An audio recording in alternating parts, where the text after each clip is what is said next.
Hello everyone, good morning, happy Sunday. If you're in the US, happy 3-day weekend. You might have President's Day off tomorrow. So today what we're going to do is we're going to make bagels, sourdough bagels. I have here our sourdough starter that I made last night.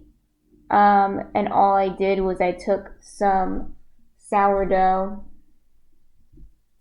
I took some sourdough from my mother's sourdough, put 50 grams in here, then added 50 grams of flour and 50 grams of water, and mix it up and let it sit overnight. You can see it's very bubbly. This is good. And like I said, like I said previously in a different stream, I use a stiff starter, and I could talk about this more later. But the reason I use a stiff starter is because it's easier to manage, and I'm never worried about this thing deflating. So it's very convenient in terms of time. I did this, I think it was 10 p.m. last night, right before bed, and so it's been about 10 hours. But even if I did it earlier, even if I did it 7 p.m., say I just got ready for bed early and I did it at 7 p.m., it would still be fine. I've done that before. So I'm never really worried about it deflating. So this is just my sourdough starter. Right? And if you need help making a sourdough starter from scratch, you don't have one yet, I have on my blog, on my website, which is jerseygirlbreadshop.com, I have a post detailing how to get your own sourdough starter from scratch. You can, if you know someone with one, you can always take some of theirs, because they last indefinitely. But it's not hard to make one from scratch. Okay, so we're going to make bagels. Bagels are a little different than making your regular bread because they're going to be denser. You want them to be denser to get that chewiness, right? So in a lot of sourdough bread, you want it to be airy. That's why they up the hydration so much, and we talked about that previously as well. What hydration means is just the amount of liquid in the dough. So in a traditional sourdough loaf, they want the hydration to be, I do 70% hydration. That's probably where you want it to be, at least 70%. Some people go higher, like 80% or even 90%. That's just to get those big airy holes. In a bagel, we don't want holes. We don't want airy holes. Okay, sometimes it happens where there's a little hole, but in general, you don't want it, right? So we're going to have to keep the hydration lower, around 60%. So right now this is 150 grams of sourdough starter. It's winter where I am. So if you live in a hot climate, you might want to have less sourdough starter. You might want to have 100 grams of sourdough starter. But right now it's winter, so I have 150 grams of sourdough starter here, and I'm going to add 250 grams of water. This, get the water. Just tap water is fine. You don't need any fancy water for sourdough. No matter what anyone tells you, you don't need fancy water for sourdough. Just be careful when you're pouring.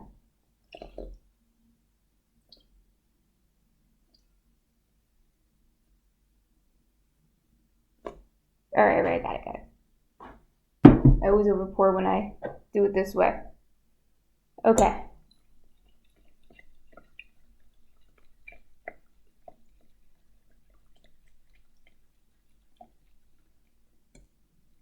All right, so now I have this concoction here. We need to add salt.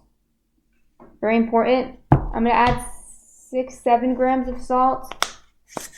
And again, I emphasized this last week, although that stream is lost because I don't know how to use technology.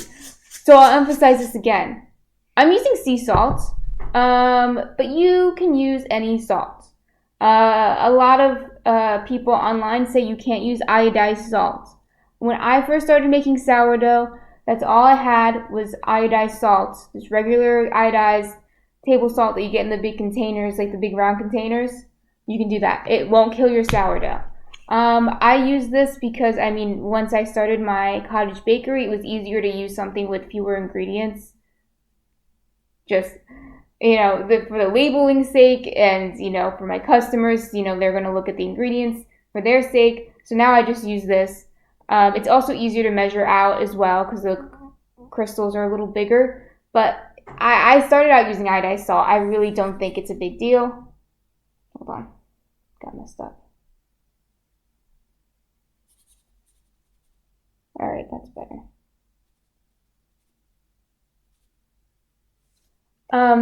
Another thing is you notice I'm using a kitchen scale. I didn't mention it when I first started. I'm using a kitchen scale. I don't have the measurements right now of all the cup and teaspoon and whatever measurements equivalents. You can, do that if that's all you have, and you could, convert it. There's plenty of online converters that do it somewhat accurately, but most bakers, even home bakers who bake with sourdough, use a scale. Scale is going to be the most accurate way and easiest way to measure when you're baking. Like I said, if you don't have a scale or you want to invest in a scale yet, you can do it with cups. I think I did it with cups for the first few times.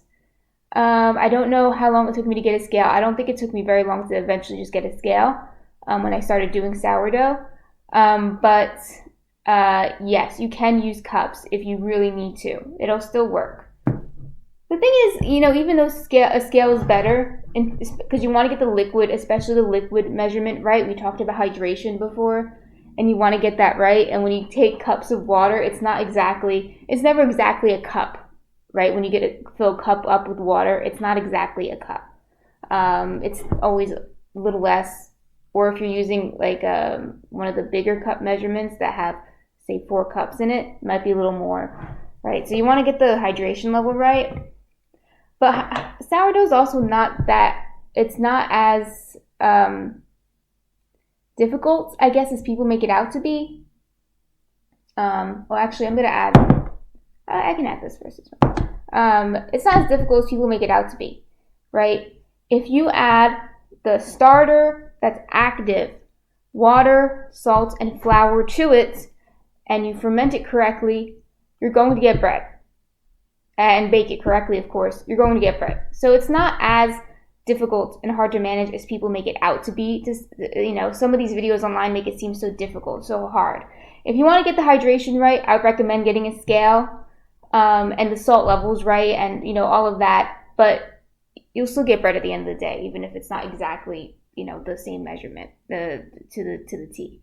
So now I have all my liquid ingredients. I have the salt in there. Don't forget the salt, that's really important. Notice I put the salt in with the liquid. Some people don't do that because they think that the salt is going to kill the sourdough starter. It doesn't. There's not enough salt to really kill the sourdough starter. So you can put the salt in with the liquid. I do that, and a lot of other, there's maybe 50-50 on this. I've seen a lot of other people do it because they might forget later. And yes, I recommend just putting it in, having a routine of when you put it in, and my routine is to put it in with the liquid so I don't forget. So I'm going to add, this is bread flour. It's in a jar because I don't like to keep it in the bags. It's just, 1, it's messy, and 2, I don't want bugs. You don't want bugs in your flour. Keep them in a sealed container.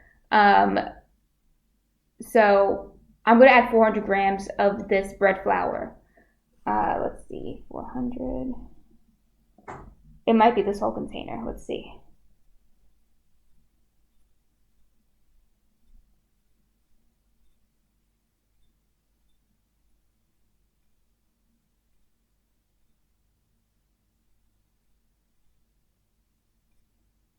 Okay, 400.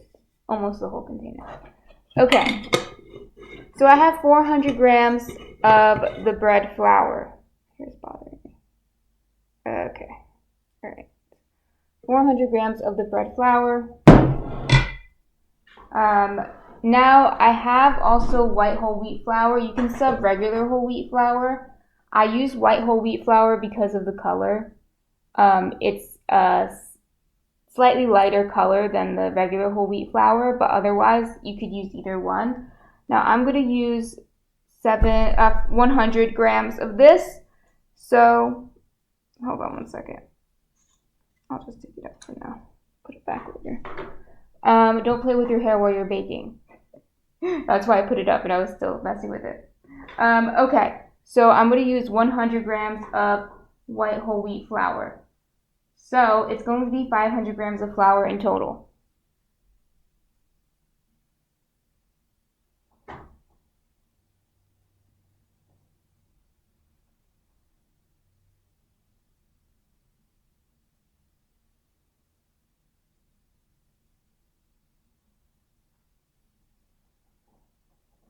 That's good.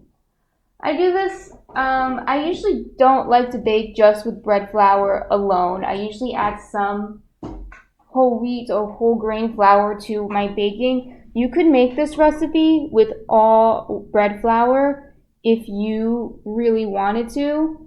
You can. It is a possibility, right? If that's all you have or if that's what you like.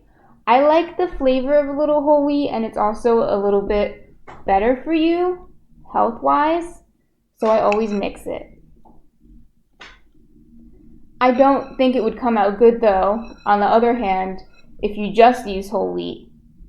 It would probably still be good. I'm not saying it wouldn't be good, but it would probably be a little flat and a little too, I guess, dense. It would, the texture would be a little off.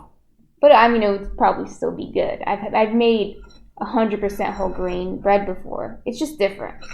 But if you want it to be bagely, like a bagel you might get at a store, you're going to want to mix bread flour, and you still want to use whole wheat. You're going to want to mix bread flour with whole wheat.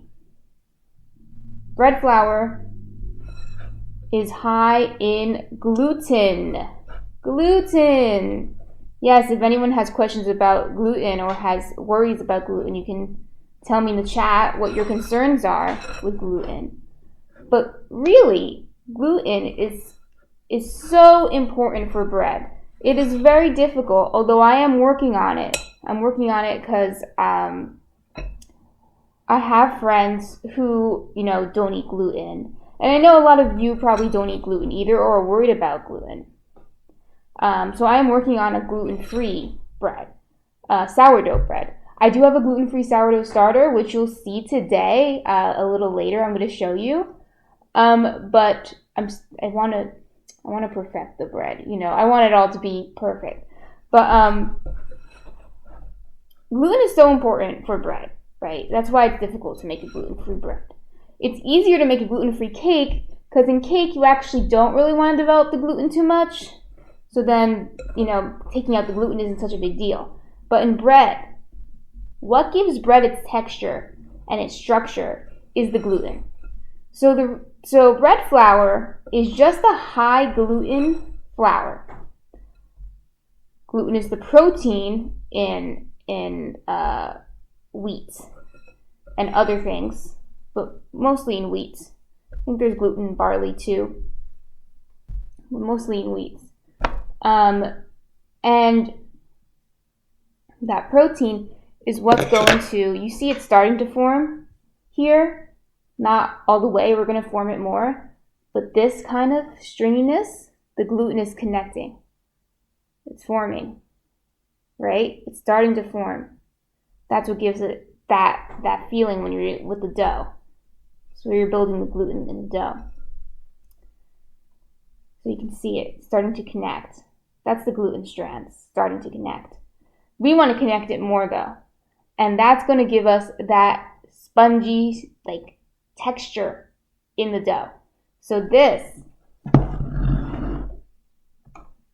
okay, this is our dough right now. It's a shaggy dough. Now, if you were here last week, you saw that I was doing stretch and folds. For this, I'm not going to do stretch and folds because the hydration level is pretty low. It's 60%. Last week we did a 70% hydration. The hydration is pretty low for this. I'm going to roll up my sleeves. We're going to knead it. we want to knead this pretty well. So if you guys have any questions while I'm kneading, this would be a good time to ask, because we're going to knead it for at least 10 minutes. And if you have a mixer, you can do it in a mixer, but I do everything by hand. It's possible to do everything by hand, to knead by hand. It's possible. If you get tired, you can take a break. Since it's sourdough, we're really not in a rush. Sourdough is a slowly fermenting dough, so I'm not in a rush. I don't feel like time is not against me. It's going to take all day to do work, to ferment, I should say. So we're good in that regard. So we want to knead this until, right now it's very shaggy, so it's all coming apart. We want to knead it until it's a smooth ball, right? You may or may not need flour to flour your surface. I'm not, because I actually made these a few days ago, and I'll show you my batch once I'm done kneading. But I didn't need the flour. It was dry enough.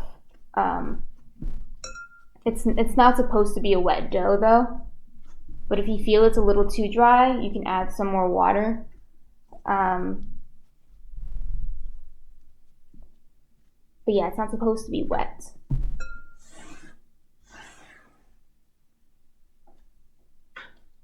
So where I'm from, New Jersey, that's what's called Jersey Girl, and I'm still living in New Jersey. Bagels are kind of a Sunday staple. New Jersey and New York, I think, bagels are an integral part of the culture. Everyone loves bagels. It does come from the Eastern European Jewish immigrants to this area, if any of you are unfamiliar with that. It's starting to get a little sticky, so I might add a little flour. We'll see. See, it's coming up. It's already a ball. It's not done, but you can see the gluten is starting to form, starting to stick together. And that's what we want.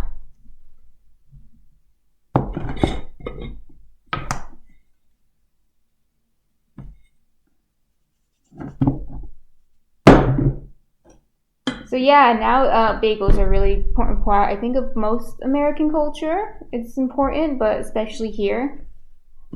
A really common breakfast, which I'm going to show you a veganized version later, is bagels, cream cheese, and lox. Lox being smoked salmon. It's very common here. It's probably common other places too, but I know it's very common here in New Jersey and also in New York.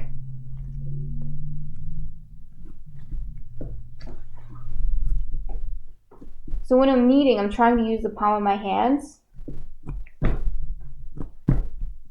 to knead like that.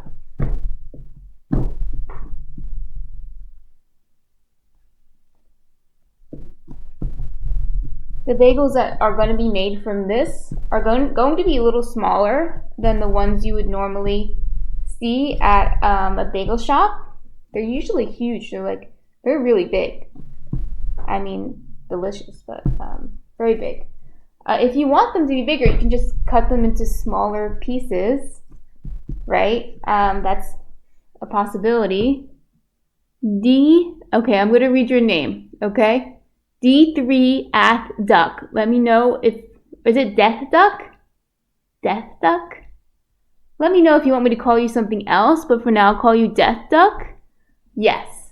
Okay, welcome to the chat, Death Duck. Let me know if you have any questions. You can introduce yourself. Besides the dancing ducks. But yes, we're making bagels right now. I'm on the kneading process. So right now I'm going to knead it until it's a smooth dough. These are sourdough bagels too, if you weren't here earlier. So I made it with my sourdough starter. That's one thing about this is you're usually not going to find a sourdough bagel at a Death Duck says, just quacking around. I felt I needed to watch. Well, thank you for watching, Death Duck. Okay. So, we're going to knead it till it's a smooth ball. And like I said before, while there's like lots of bagel shops here, you're not going to find a sourdough bagel in most of them. So that's something that's pretty cool, making it yourself. Another thing is, you might want different flavors. Right now I'm making a plain one, but you can make this in different flavors. I've done it before. My favorite flavor of bagel is actually rye or pumpernickel, those two, which are pretty much the same. Pumpernickel is just a darker one, but they're both made with rye flour. And some bagel shops don't have it anymore. It's not as common as when I was a kid.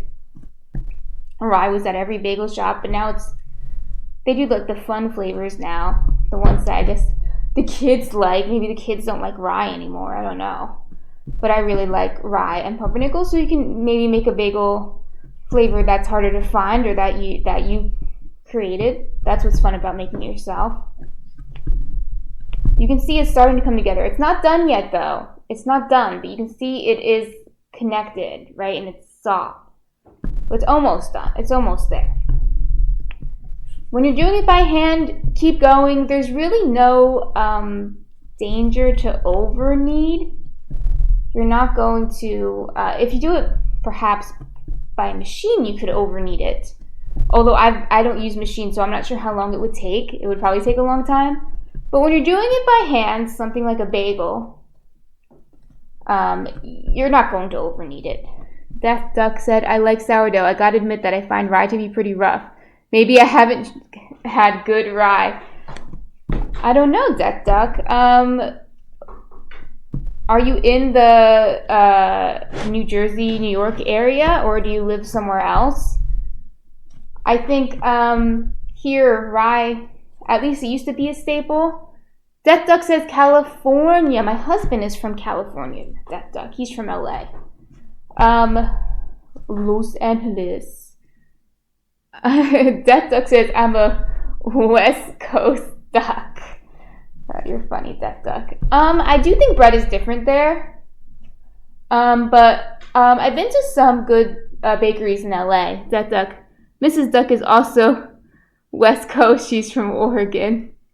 Death Duck says, wow, I can't type. Okay, cool. Oregon. We've also been to Oregon.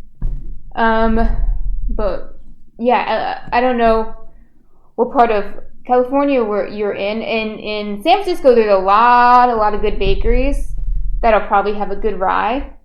And even in LA, where my husband, South San Francisco Bay. Okay. Yeah, so in San Francisco, there was we went there once on a trip. We took the train up from Los Angeles. I forgot what it's called. The West Coast Star or something like that. It's an Amtrak train. It's a phenomenal trip. You know, we saw so many, like we saw the ocean, of course, but also the desert, the mountains. We saw all different types of landscapes. It's really beautiful if you ever want to take a trip. We did it from LA all the way up to Seattle was the last stop we were at. So from LA to Seattle. Quack Duck says, oh, Mrs. Duck wants to ride that train too. I totally forgot. I need to get back on that. It's a little expensive, but it's like a experience. Like it's a once in a lifetime type of experience. It was really cool. But when we stopped in San Francisco, so we made stops along the way, you know, to make it more manageable and more fun. We stopped at San Francisco, and there's a lot of good bakeries in San Francisco. I'm trying to think of the names of some of the ones we went to. I feel like one was called Josie the Bakery or something like that. I really like that one, Josie the Bakery. But it's in San Francisco, like the actual city, so I'm not sure how far you are from there, but that's an example. And there were a lot. And in LA, there were a few too that we went to that were really good. But I do think the culture around bread might be a little different there. Here, rye is a staple so much that even in the, or at least it used to be. I'm not sure what's going on now, but when I was a kid, it was. So much so that it's called deli rye, and it is a softer rye. So if you can find that, you'd probably like it. It's softer, and it's you can get it at a regular grocery store in the bread aisle, prepackaged. Just like Wonder Bread, and it was a pretty much a staple bread type. So in it, yeah, I really like rye, but I know it's not for everyone. But deli rye is mixed with bread flour, usually. Might be like 20% rye. So it's not 100% rye is a little rough, even though I still like it. I still like it. But that's the rye that's like dense, very moist, but kind of crumbly. But deli rye is like your regular sandwich bread, but more rye. Death Duck says, I'm gonna try it one more time just off your recommendation. I haven't tried it in years, I have to admit. Many of my tastes have changed, so perhaps. Yeah, I think my tastes have changed a lot too since I've gotten older. There's some things that stay the same, but for a while I wouldn't eat grapefruit, and now I like it. So, although I don't eat it all the time, but it's more manageable. So yeah, you might like it now. You never know. You never know. So here it's starting to look like this. It's not quite done yet though. I'm going to go a little farther. Like I was saying before, you're not going to over knead it. So when in doubt, keep kneading. And if you need to take a break, like if your hands get tired, just take a 5-minute break and come back. It's not a big deal. Not a big deal. So Death Duck, do you bake or you just like to watch people bake? Death Duck says, how long have you been kneading it?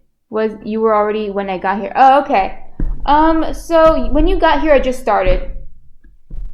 I had just started when you got here. I would knead it for like about 10 minutes, but it's really up until it looks good. It's almost there. Let's see. But it's still a little rippy.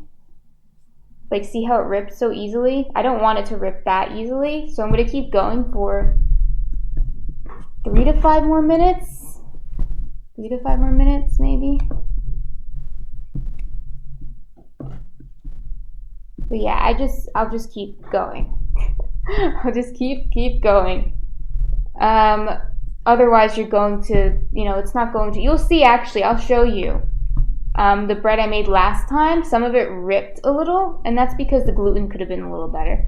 Death Duck says, I mostly cook. I have baked bread a few times, and I did cake once. But Mrs. Duck is the baker usually. Bagels intrigue me. I'm glad bagels intrigue you. They're actually pretty easy.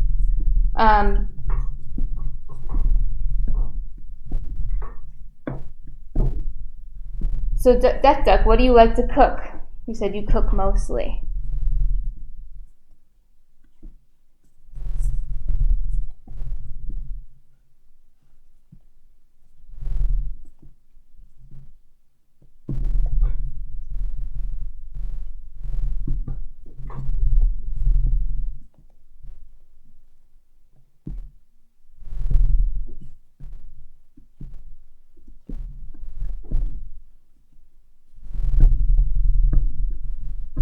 Almost there, I can feel it.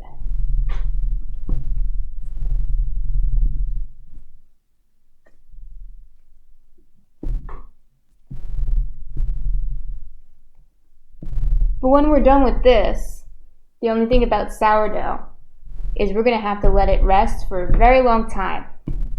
And I'm not going to bake the bagels until tomorrow morning. Death Duck says, pasta dishes, soups from scratch, breakfast type stuff.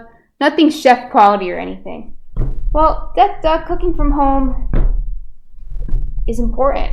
So I wouldn't knock yourself because it's not chef quality. But that sounds good. That sounds good. Yeah, you'll see later, I'm going to show you some veganized bagels and lox that I made previously. But yeah, we make a lot of, as you can imagine, because I'm baking so much, we make a lot of sandwiches here. At this house, we make sandwiches and toast. But yeah, we also like to make pasta. Pasta's a good, easy thing to make.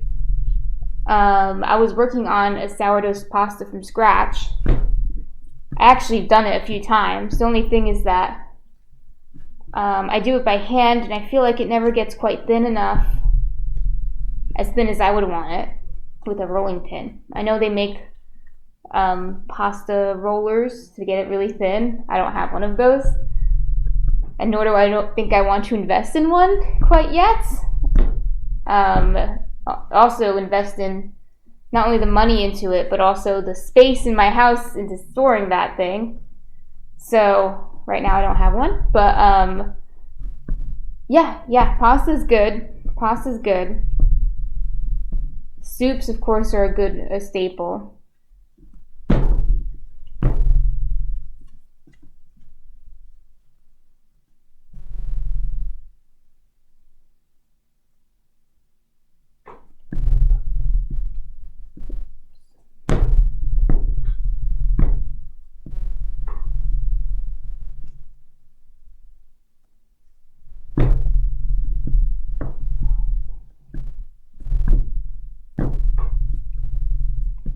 Almost done. You can see it looks better already, for those of you who can see. Death Duck says ducks. I agree, ducks. Death Duck says no, so much kneading. If you have a like KitchenAid or something like that, you can do it for you. But I just do everything by hand. I'm so used to doing everything by hand. I don't want to. It's kind of like the same thing with the pasta machine. I don't want to invest in the space in my house for a KitchenAid. It's so big. So maybe in the future. It looks pretty good now, actually. Let's see. Is it still terry? A little bit. But actually, it's pretty good. It's holding its... So what I'm doing right now is I'm trying to see how strong the gluten is. So I'm seeing if it holds its shape when I try to stretch it. And it does. It's not going to stretch too much because it has a lower hydration, which means it's only 60% liquid to flour, which is what we want for bagels, because we want the bagels to be a little dense. We want them to be chewy and dense. A lot of sourdough baking, you want it to be airy and fluffy, and that's good. But for bagels, you don't want it to be airy and fluffy. Then it's just brown bread. Bagels are dense and chewy. That's something that so I don't like about bagels in other places that I've had. I try to avoid them in other places, honestly, but when I actually have lived in Boston, which you think isn't too far from where I am now. But their bagels there were not good. It's basically round bread. It was too fluffy, which might sound like a weird complaint, but when I want a bagel, personally, I want it to be a bagel. So I want it to be chewy. That's the point. So to get that chewy texture, you do want it to be less hydration, and you want it to be kneaded really well. So it's almost done. I'm just going to kind of gently get it into a ball and put it back into the bowl here. And then it's going to rest in the bowl all day because it's sourdough. If you make something similar with yeast, it might be ready in an hour. But what I'm planning on doing, fingers crossed, I'll come back tomorrow, but I don't know at what stage I'm going to come back and show you. I want to show you all of it. But tomorrow I'm going to show you how to shape them. And Death Duck says, I agree, a bagel isn't a bagel just because of its shape. Yeah, it's kind of annoying sometimes. To find a good bagel can be kind of hard and frustrating. Even Death Duck around here, because unfortunately, around here, especially in New York City, in Manhattan, it's kind of like most people who live in Manhattan are not from there. I don't know the statistics on that, is similar in Boston. When I was in Boston, most people in Boston were not from Boston. They were from out of state, another place in Massachusetts. They were there for school, etc. So similar things going on in New York City, right? A lot of young yuppies are there. And, they want the New York City experience. So I've seen and I've been to, my husband took me to one once, and I was not impressed, to like a fancy kind of bagel place, like it was almost like selling the New York City deli experience to people who weren't familiar with it. And it was like chic. Death Duck is laughing. Yeah, so you might know what I'm talking about. It was like chic, kind of like very nice. It was nice. It was a nice place, right? They put a lot of money into this aesthetic of it, right? And that's great and all. But the bagels were just bread. And I explained this to my husband, who's from Los Angeles, that this is just bread.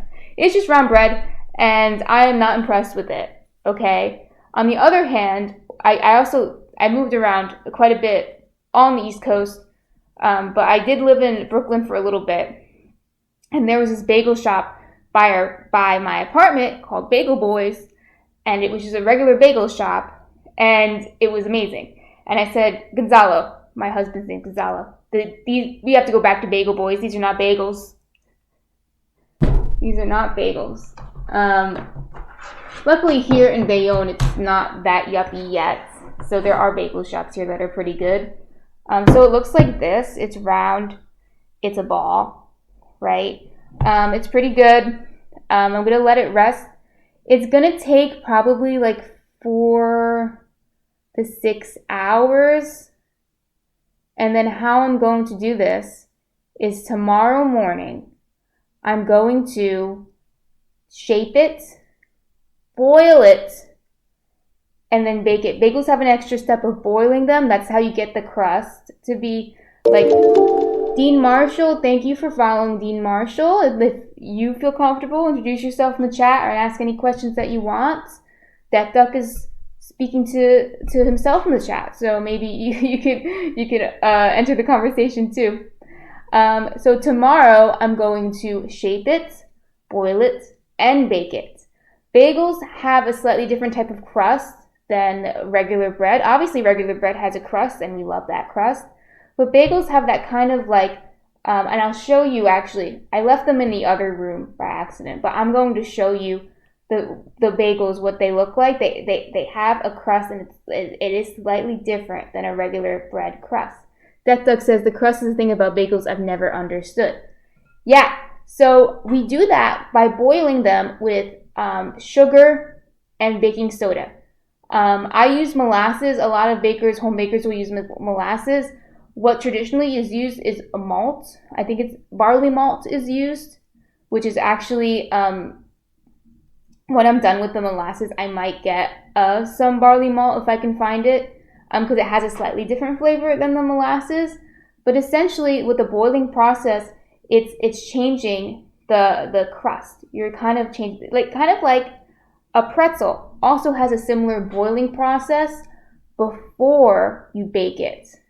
Right? Before you bake it, you boil a pretzel. And that's how you're going to form the crust. Right? And I'm going to show you.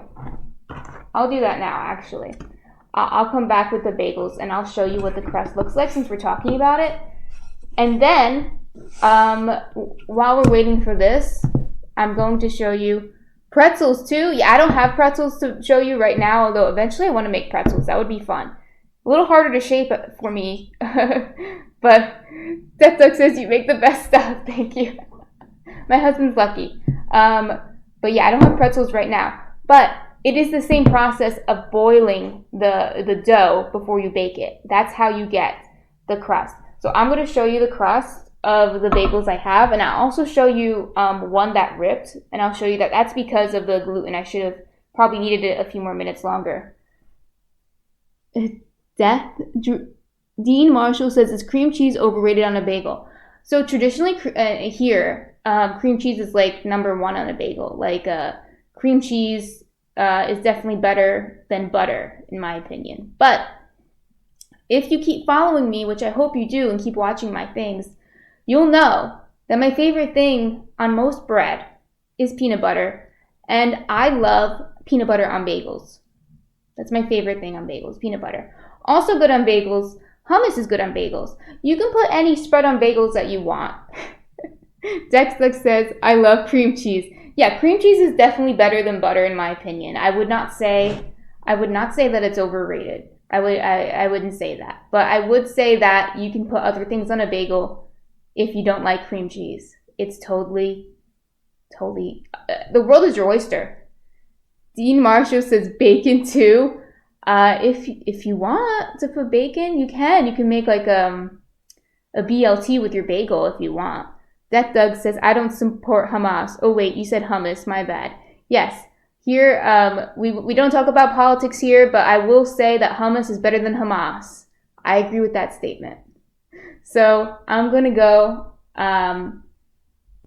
be right back, and then I'm just gonna come back with the bagels to show you. And then we can make, after that, while we're waiting, I'm gonna make miso banana bread. That was a bad joke for any stream, Death Duck says. My duck apologies. Okay, Death Duck, you are forgiven. You are forgiven. Okay, I'll be right back with the bagels.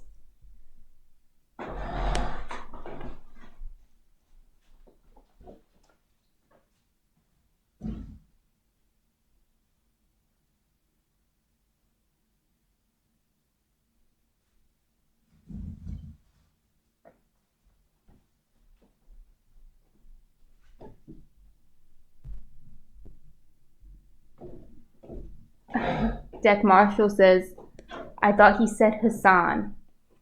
Yeah, I guess we don't like Hassan either. I don't know who that is, but...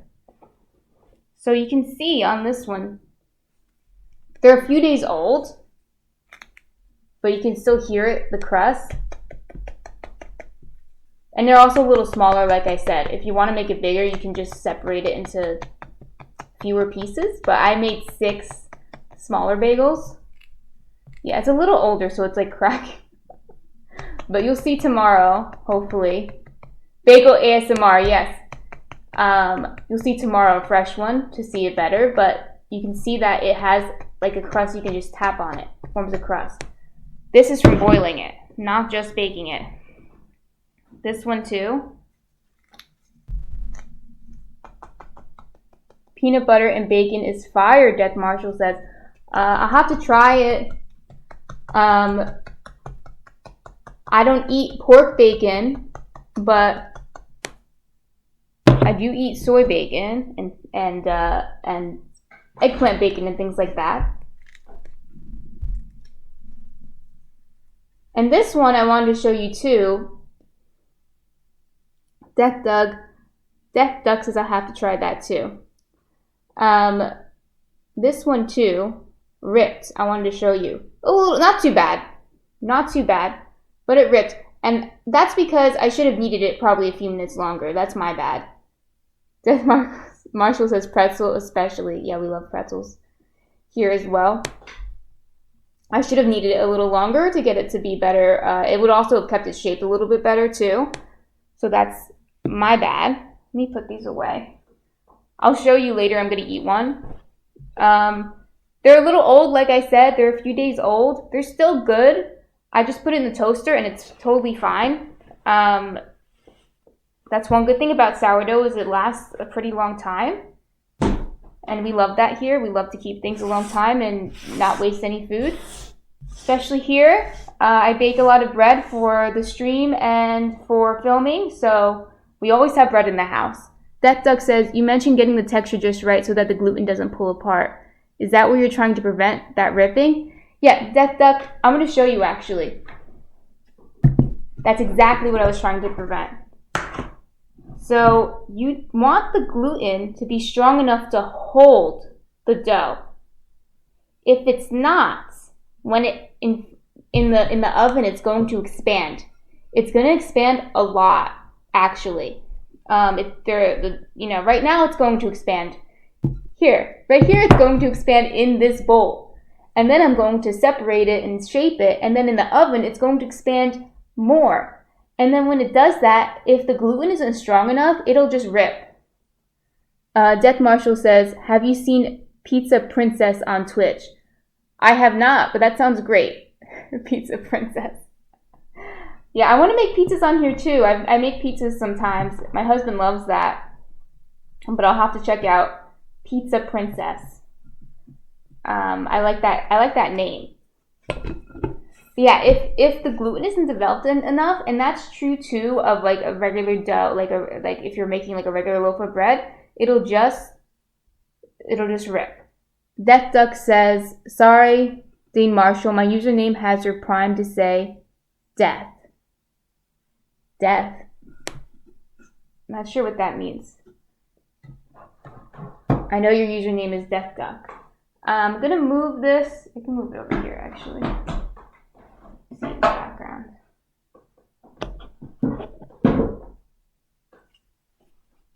All right. So I actually have all the ingredients right over here to make. You called Dean Marshall Death Marshall. Oh, I'm sorry. That's my bad. Dean Marshall.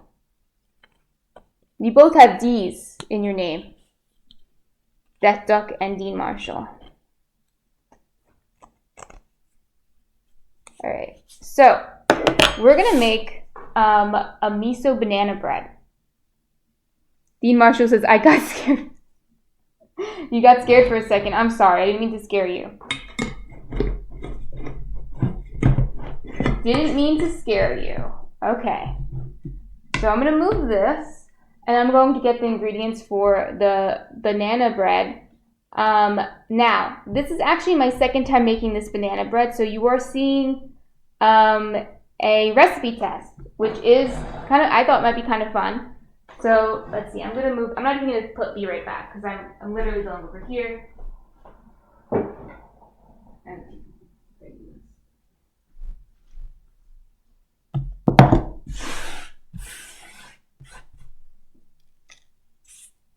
Death Duck says Death Marshall is a pretty cool name for a sci-fi bad guy.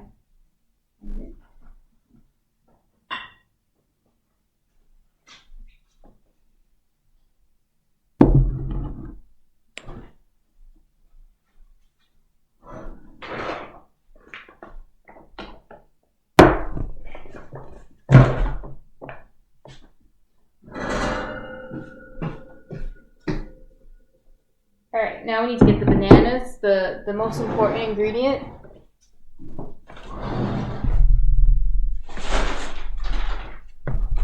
I have them in a paper bag so they, not sponsored by Walgreens, but I have them in a paper bag so they ripen up quicker because I wanted them ripe for this recipe. Banana or zucchini, says I said it again, Dean Marshall. Yes. We also love zucchini bread here. That's more of a summer thing. You can make it all year round, but I mean, it's just more of a summer thing. Okay. I might need 5 bananas because the bananas are kind of small. So I have this written down, so I'm going to follow my recipe that I have written down. I did this yesterday for my friend's party. And everyone seemed to like it, so I'm going to do it again. This time, though, the last time what happened was there was too much dough in the pan. I overestimated how much dough I could put in the pan, so I'm going to lower the amount. Death Duck says the year is 2542. We move at night to avoid the Death Marshals. They hunt in pairs, so we have to be careful. Okay, I mean, I think you should send that to a publisher because I think we have a bestseller on our hands, and I think Dean Marshall should get some of the credit for this too. I won't take any credit. You guys can take all the credit. Okay, let's see. So I'm going to follow what I wrote. The only thing I changed was I'm going to lower the amount that I put into the... Dean Marshall says thank you. I'm going to kind of lower the ratio. Well, the ratio is going to stay the same with the dough, but I'm going to lower the amount of dough that I have in there. Okay, so I wrote down 3 bananas actually, but I wrote down 390 grams of bananas. So about 400 grams, a little less than 400. So let's see how much 3 bananas gets us. These bananas could be riper, but they're fine. As long as they squish, they're good.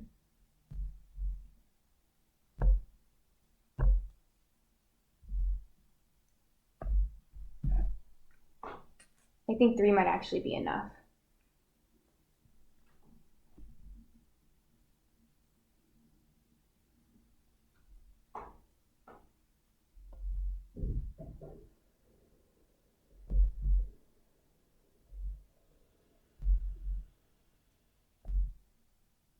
Well, actually, maybe 4. Let's see.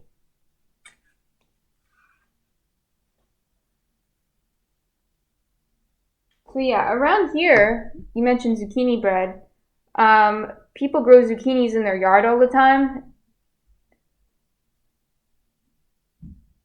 No, Dead Duck, that's okay. Dead Duck said sorry to derail you. That's okay. I'm not derailed. So we grow zucchini. I don't grow zucchini. I wish I did, but a lot of people grow zucchini in their yards. But it's a very prolific plant. So if you have a zucchini plant, you end up growing like so much that you don't know what to do with it. So people give away their zucchini. There's always so much zucchini in the summer. So zucchini bread is a very good way to use up a lot of zucchini, and it's delicious. It's delicious.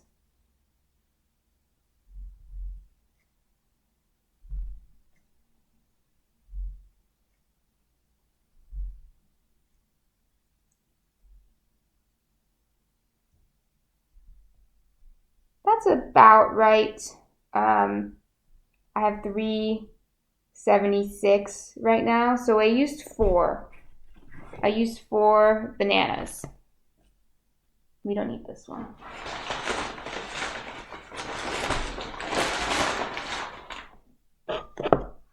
So I'm gonna mash this up.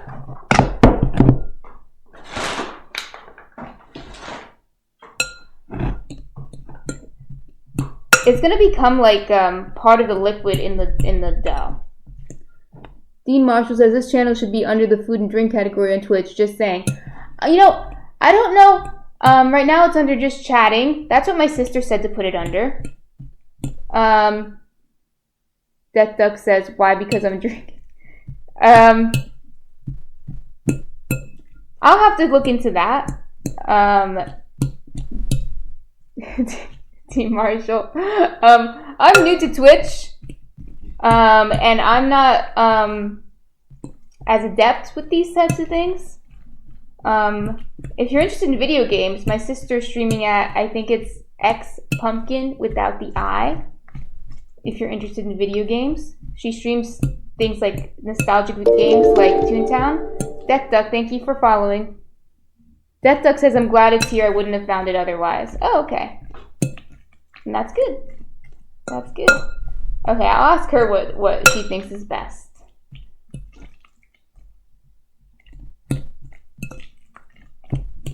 But yeah, well, I guess we're just chatting and also cooking.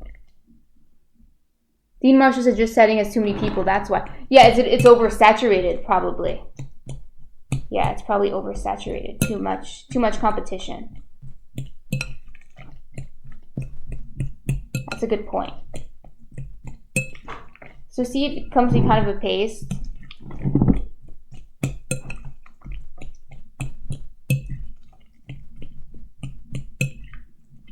My sister might join us later too if she wakes up. If she wakes up, she'll join us. And then I can ask her.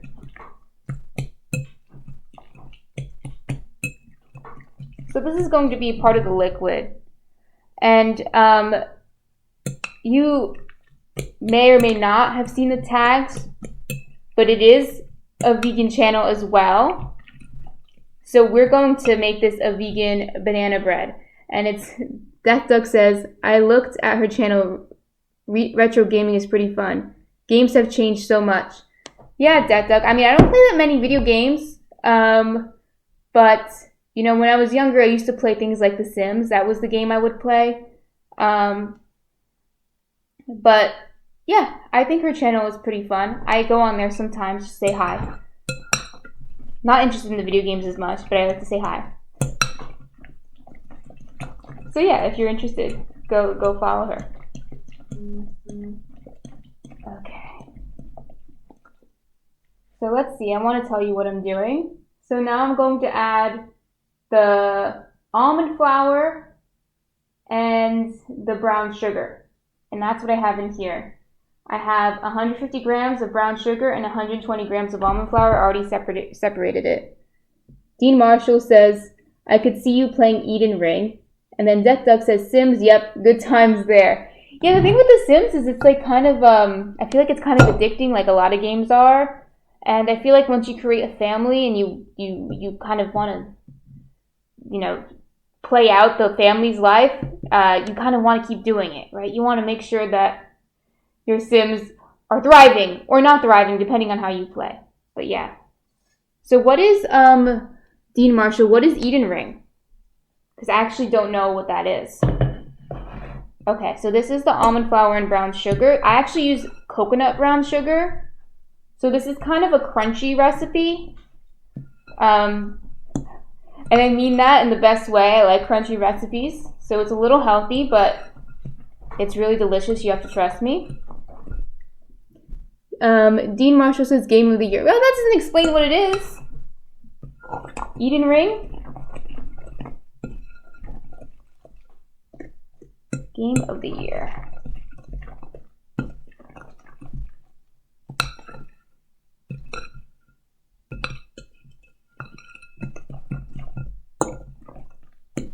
But Sims, which Sims was the best?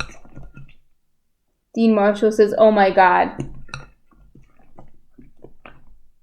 And Death Duck says she's not wrong. I'm not wrong, I don't know what it is. So it's the Game of the Year, I don't know. Okay, so yeah, The Sims 3 I think was the best. I think that was the peak. The Sims 3 for me.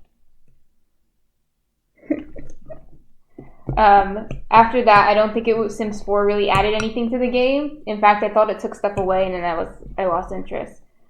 But I like the open world concept of Sims 3.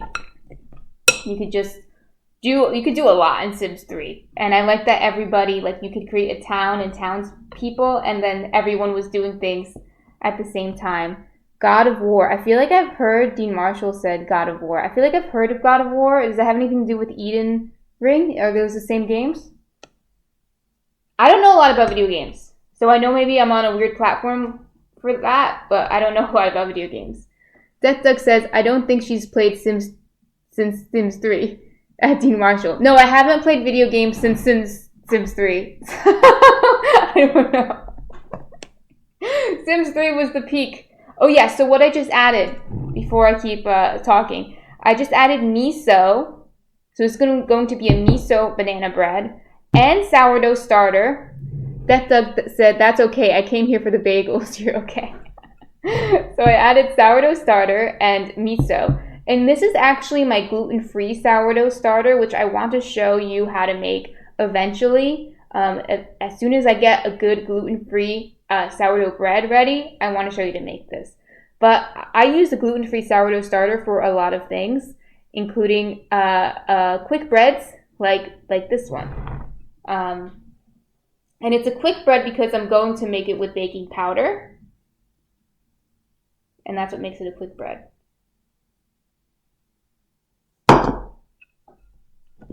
So you want to get it mixed in really well, though, because you don't want chunks.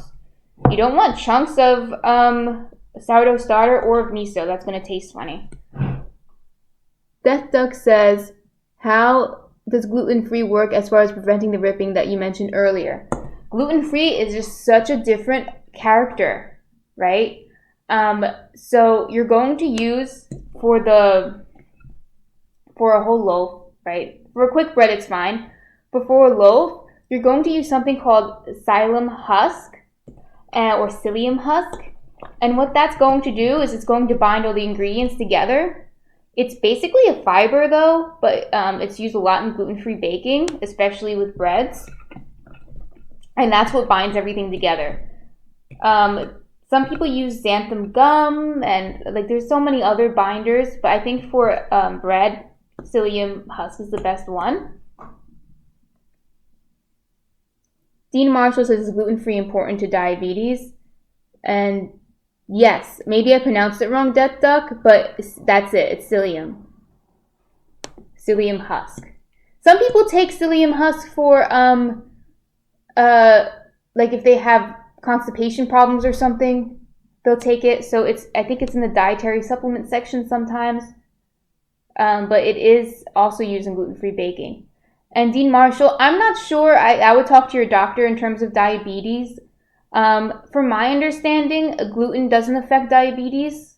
I know plenty of people with diabetes who eat gluten, but I'm not an expert on diabetes, so you should talk to your doctor about that. But I don't think so. Gluten-free is important for people with celiac disease. And I do have some friends who don't eat gluten because they either have celiac disease or have some kind of strong gluten intolerance. But Dean Marshall says, I knew it. But obviously I eat gluten. My husband eats gluten. Most people who eat gluten are fine with digesting it, but some people have trouble. So, you know. But I don't think it has to do with diabetes. Okay, so what I'm going to do now is I'm going to add the flour. Again, this is it's flour and baking powder and cinnamon in here. Right, so it's, let me look at how much. So I can tell you, it's 350 grams of flour, 18 grams or 1 tablespoon of baking powder, and just about a quarter teaspoon of cinnamon, just like a few dashes of cinnamon. So I'm going to add this into here. So now we're actually not going to over mix this, but I do have water here in case it's too dry. I think it might be, which is why I added water here. Yesterday I had to add water to it afterwards. It just depends on how ripe your bananas are, and these bananas weren't that ripe, so I'm going to add a little bit of water most likely. But just be careful because you don't want to over knead the dough. It's the opposite of making bread, like actual bread with sourdough yeast or something like that. In this case, we want it to be fluffy and moist. We don't want it to be dense. Dean Marshall says, does cinnamon give you ligma? So I don't even understand that question. What is ligma? I think cinnamon is good for you in small amounts, right? I always thought cinnamon was supposed to be good for you. Yeah, see, I can already tell it's too dry. Death Duck says, hunters often over-knead the dough when they should be hunting for bucks. Thanks.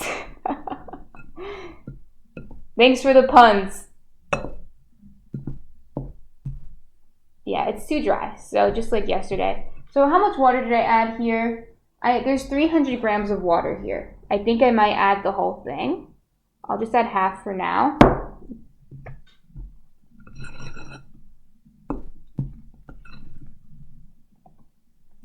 So we want to mix it until it's just incorporated.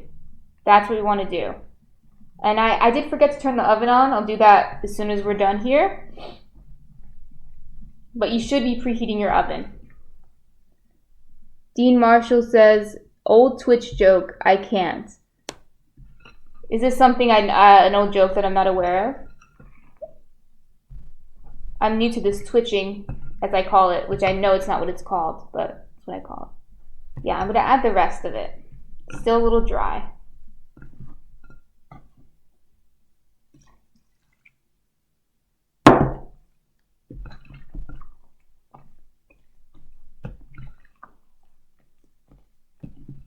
It's going to be a thick batter,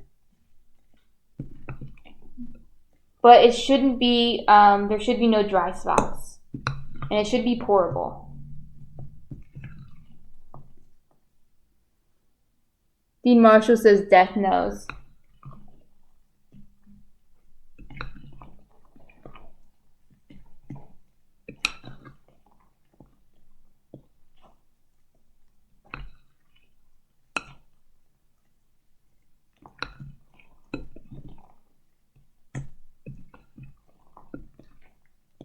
So I'm going to preheat the oven to 375.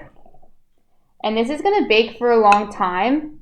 I believe I'm going to bake it for 70 minutes, but I'll check on it before then. Because yesterday, the two big banana bread that I made needed to bake for a long time. So we're going to see. Again, this is a recipe test, which is kind of fun. It looks like this.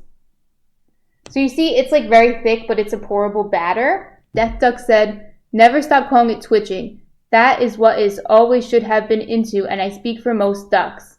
Yeah, I think it should be called twitching. Like how on Twitter, when it was called Twitter, we called it tweeting. It's twitching. So that might not be PC, but I guess nothing is these days, right? But here is our banana bread dough. Not the bread yet, the batter. Now I'm going to put it into this. This is a... Dean Marshall says Elon says different. Yeah. What kind of pan is this? I forget. Well, it is a bread pan. If it comes to me, I'll let you know what this pan is called because that might be important. But this is a bread pan. It comes with a lid, and I have a liner on the inside of it. You don't need that, but that's just so it's easy to take out. But the bread pan should be nonstick, but you know, things that say they're nonstick, sometimes they stick, in my experience. So I'm going to put it into this bread pan. This bread pan I like because it's quite large. It's quite large. Again, I'm going to look up what, because it's not coming to me. If I tell you the name of the pan, it'll be easy to find one that looks just like this. It doesn't have to be the same like brand name or whatever, but there are pans that are the same size, and it's very tall. Dean Marshall says F. Yeah, it's tall too, so it has tall sides. So you're gonna get a very nice tall loaf. So that's why I like to use this pan. It's the same pan they use for pain de mie in France, but I just can't remember the name of this type of pan besides a pain de mie pan. Death Duck says, shouldn't messages on X be called excretions? Dean Marshall says, you glitched. Yes, I agree with both of those things. I agree with both of those things. So, what I'm going to do right now is I'm going to turn on the oven to 375, and then I'm going to pour this in to this pan, and I'm going to put it into the oven. When I put it into the oven, I'll lower it to 350 and leave it in for probably 70 minutes. But I'll check on it in between to make sure it's doing okay. All right, so I'm going to go on to be right back, and I will be right back. Okay.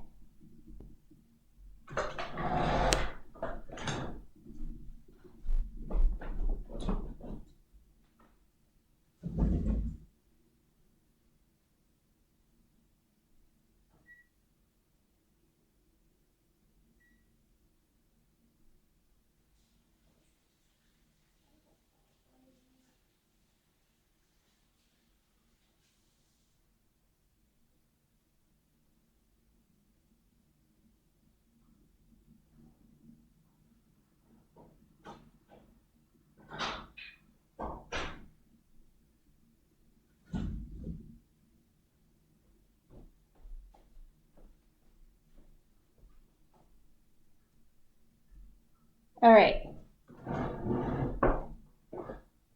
Yeah, my mic is still on, I know. Thank you for letting me know. You just heard me wash my hands. I was going to look for, but I guess it's right here. So, Death Duck says, I'm going to get some breakfast soup going. And then Dean Marshall says, I'm going to DoorDash. That's good. I'm going to eat lunch soon, or breakfast. Breakfast soon. What do you eat breakfast soup? All right, I'm looking up what this name of the pan is so I can just tell you. Don't do this if you're cooking for other people, because your phone is dirty, just so you know. But for me, it's fine. Just for me and my husband.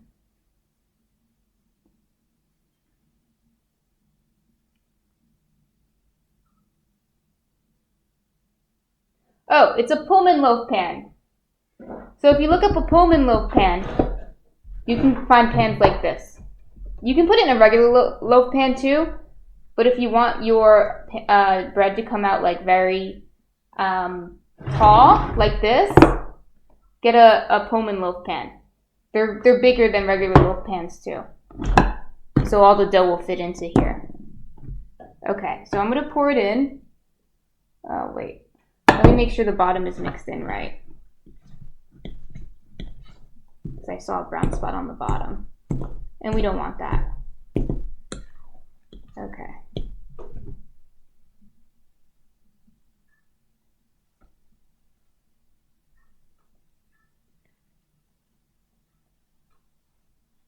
I want to make sure it's all mixed in.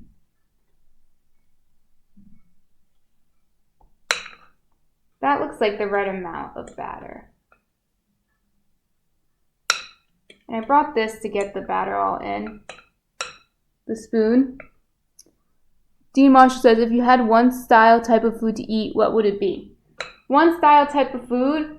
So, I guess if you mean like ethnic kind of foods, I really like South Asian food.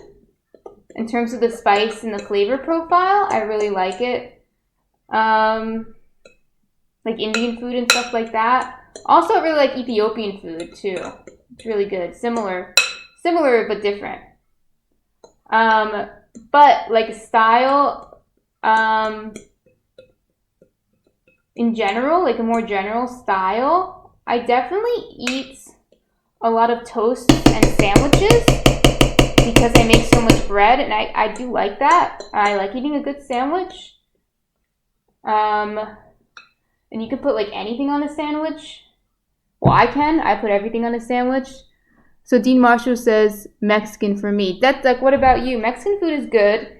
Like if I cook it myself, I really like it. And I've been to Mexico before, and I like it there. But in New Jersey, I don't think it's that good. I didn't like Mexican food for a very long time. For a very long time, I did not like Mexican food. But my husband is, well, he's from LA, but his parents are Mexican.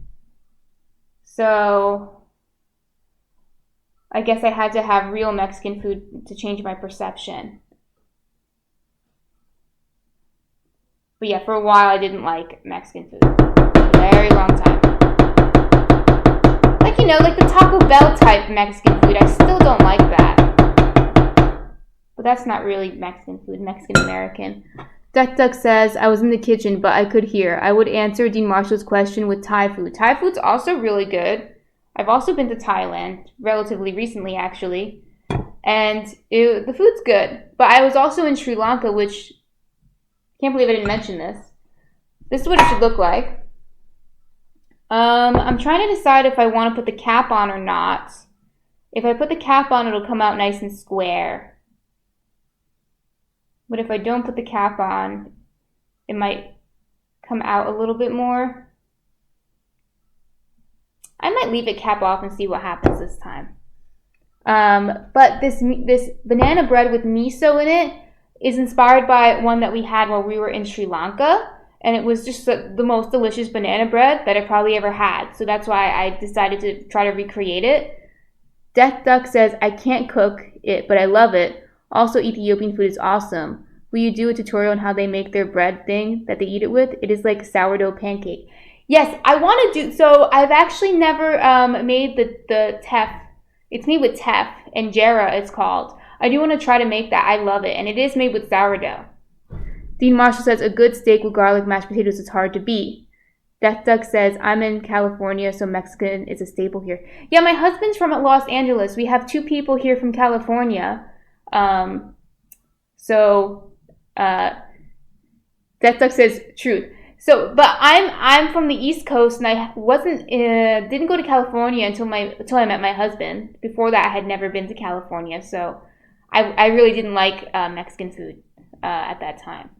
Okay, so I decided not to put the cap on, but I'll put it on for now and take it off when I get in there. Okay, so I don't think the oven's preheated yet, but it probably is almost done preheating. I'm going to take this into the other room and put it into the oven. And I'm going to get breakfast. So while this is baking, I'm going to make breakfast with you. Like I said, this will take a long time to bake. It's because it's a lot of dough in here, and we want to make sure it's not underbaked. So it's going to take probably 70 minutes, but I'll check it in between to make sure it's not over, but most likely it will not be over. Death Duck says, it's okay not to like something. We're all different, and that's just fine. Thank you, Death Duck.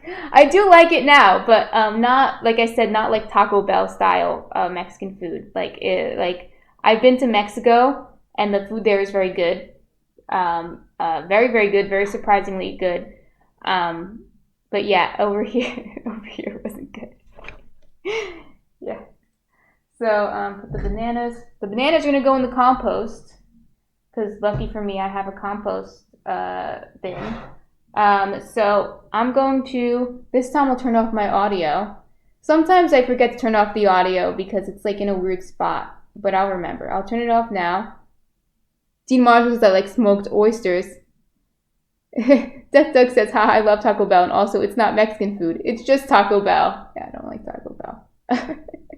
Okay, and I'll put this in the oven, and I'll get breakfast. I'm going to make a veganized bagels and lox, so whoever is interested in that. And then we'll just chat while we're eating breakfast. And I think you guys both have breakfast too. Whoever else is in the chat, who's lurking, and who doesn't want to lurk, who wants to say something, can also tell us what you're eating for breakfast. So, but I'll be right back.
So, you guys are talking about Taco Bell.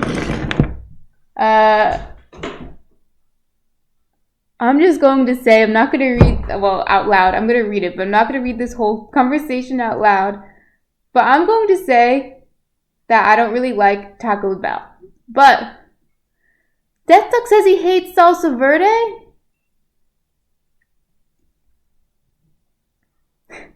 Dean Marshall says, why I DoorDash so many great restaurants? I like salsa verde. My husband loves it. That's his favorite salsa. But Dean Marshall, I suggest learning to cook for yourself or finding a wife that likes to cook, because you're going to save so much money not DoorDashing. Okay, so I have here the bagel that I made a few days ago, but it's still good, like I said. You can see the texture on the inside. It is slightly toasted, so it's crunchy now, but it is denser. It doesn't have big holes in it like other sourdoughs might. And then I have this is a cream cheese that I made. It's a vegan cream cheese. It's still an experiment that I'm working on, so it's not totally done. But I curdled homemade nut milk. Like, I legit just curdled it with lemon juice, and then I let it ferment for a few days. Salted, so it didn't kill me. So I salted it. But it's a little thin still, you can see. I want it to be thicker than this. But it is really good. So the flavor is there, but Dean Marshall says, ouch, we just met. I'm just telling it like it is, Dean Marshall.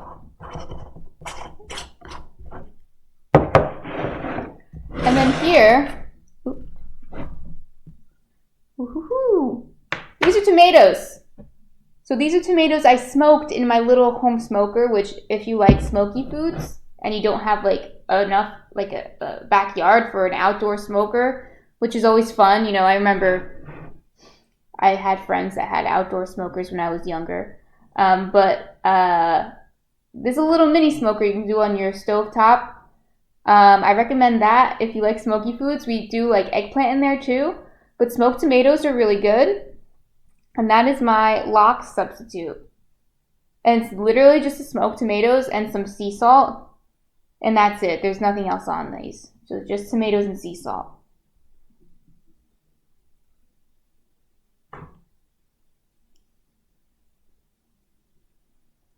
So yeah.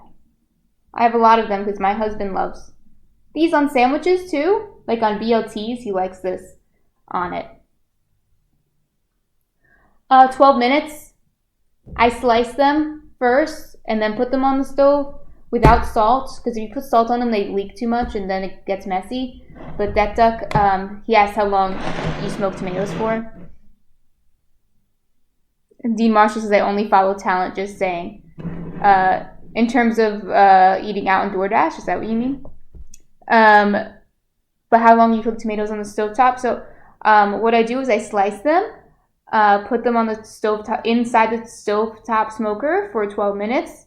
I leave them there to cool for 2 more minutes after I turn off the heat. And then I take them out, put them right in here, and then I salt them lightly and mix it up, and then it's good. That's it. I usually make a few batches at a time, so it will take longer than 12 minutes because I'll make 3 batches at a time. But for one batch of them, it's just 12 minutes plus 2 minutes cooling. So let's see.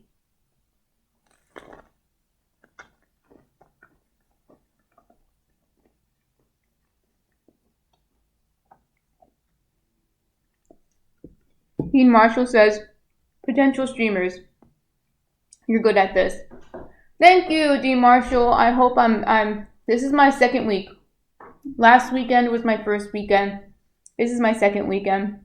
And my sister told me to try this. So, okay, Mom. Hi, Mom. So yeah, my sister told me to try this. And for those of you who don't know, Death Duck says, I'm still back and forth from the kitchen. Did you show the smoker? It's a whole thing.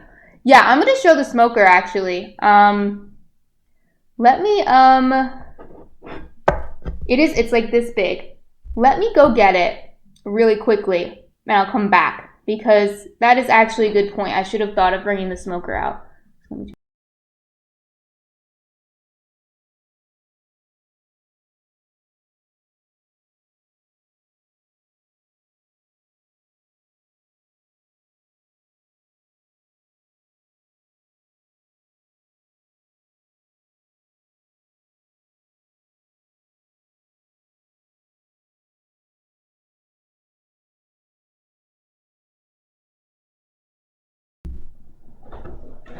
This is the smoke. As you can see, it's well used. So this is the smoker.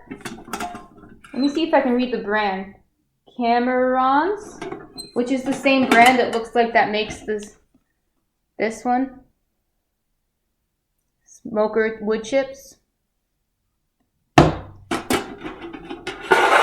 And you can see on the inside, also well used. It gets messy because obviously it's smoking in here.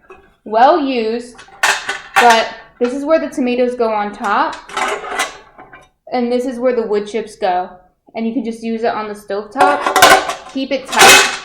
I would use it next to, like, if your stove is next to a window or has a vent on it, like I would open the window. But if you keep it tight, not too much smoke should get out. But yeah, keep the window open just in case so you're not breathing in smoke. But yeah, this is what we use to smoke tomatoes. I smoke eggplants on here. I smoke mushrooms in here sometimes. So yeah, I really like it. And it's better than just putting smoked paprika or liquid smoke on it. I think it gives a better flavor than, because a lot of like vegan lox recipes, which lox is just smoked salmon, they call for carrots. Usually it's carrots and they add like liquid smoke to it. I think this is a better flavor than adding liquid smoke to it. And I prefer the smoked tomatoes to the smoked carrots, personally. And I think this one is almost empty. But these are the wood chips. Dean Marshall, you might be asking the wrong person. I haven't had a frozen pizza in a while. Death Duck says that smoker is cool. I didn't know that was a thing. Yeah, it is really cool. And it's not that big. It's not that bulky, right? I keep it in underneath my cabinet pretty easily. Fits right in there. So it's nice. I think it was worth the space investment and also the money investment. Frozen pizza. When I was younger, I think I used to like Celeste. I don't know if that's still a brand. I liked that one. But I haven't had frozen pizza in a long time. Dean Marshall, what's your favorite frozen pizza?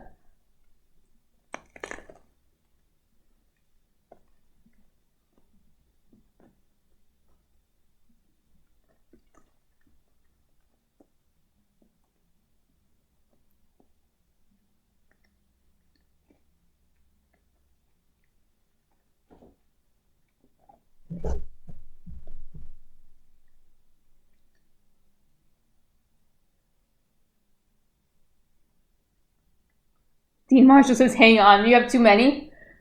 You have too many frozen pizzas?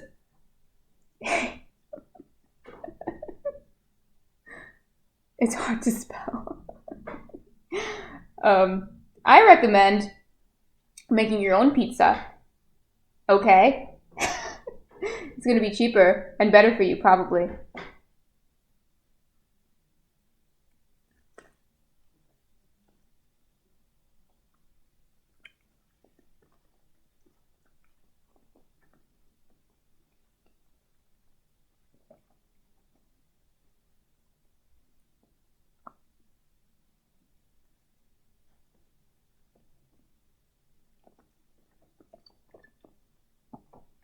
Is that the name of the pizza?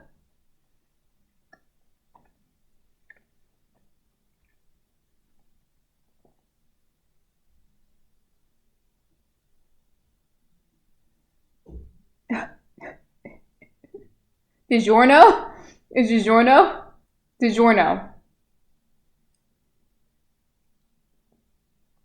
Is that a joke, Dean Marshall? I can't tell if you're serious or if you're joking.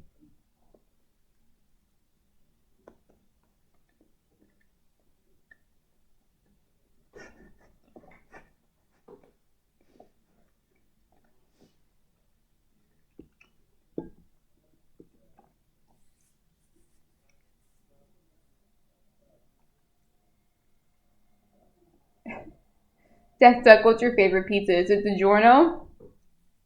Death Marshall, I feel like that's a funny answer, and I don't know how to explain why, but I think it has something to do with the commercials. There's like the DiGiorno commercials. What, I don't remember what they were. They were like, it's not takeout, it's DiGiorno or something like that. Kind of like it's it's not either she's born with it or it's Maybelline or something like that. But the pizza version of that.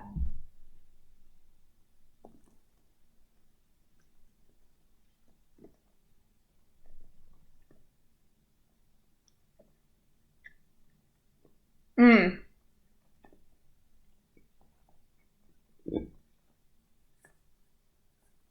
that's it. It's not delivery. It's DiGiorno. It's kind of like maybe she's born with it. Maybe it's Maybelline. Death Duck says if I'm eating frozen pizza, I'm just wanting something to grab and heat up. I don't have a favorite. I prefer a fresh cooked pizza that has been refrigerated and then reheated the next day. Yeah. Yeah. I haven't had frozen pizza in a long time. I think, so they do make vegan pizzas, like Amy's vegan pizza, but I don't think it's that good. Yeah, I'm just gonna say that I don't like frozen pizza generally. But, make it yourself. I'll show you how. It's not hard.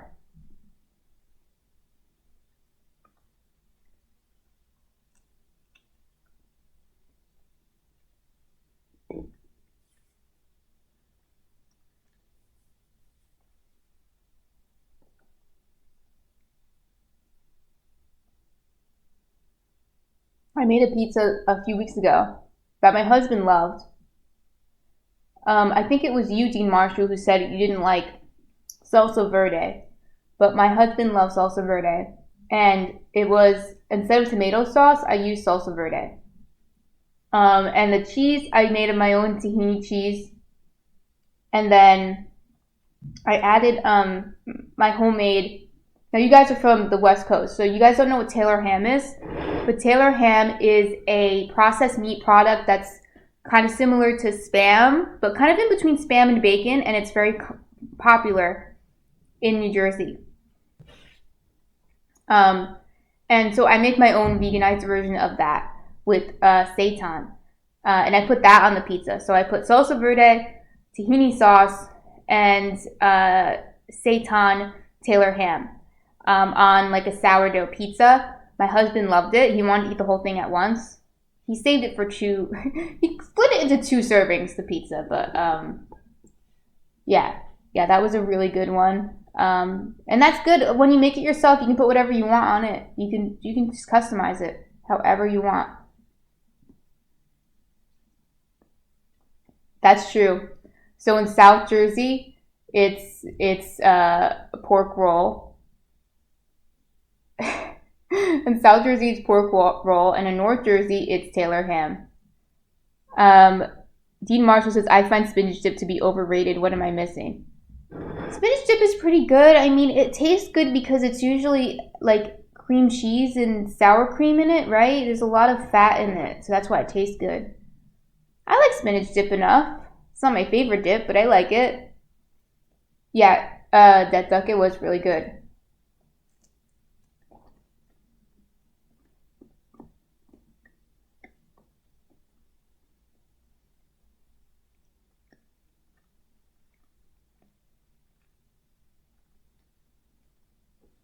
But yeah, I'm from North Jersey, so we tend to call this meat Taylor ham. And in South Jersey, they tend to call it pork roll. The thing is, I think this discussion is just so silly because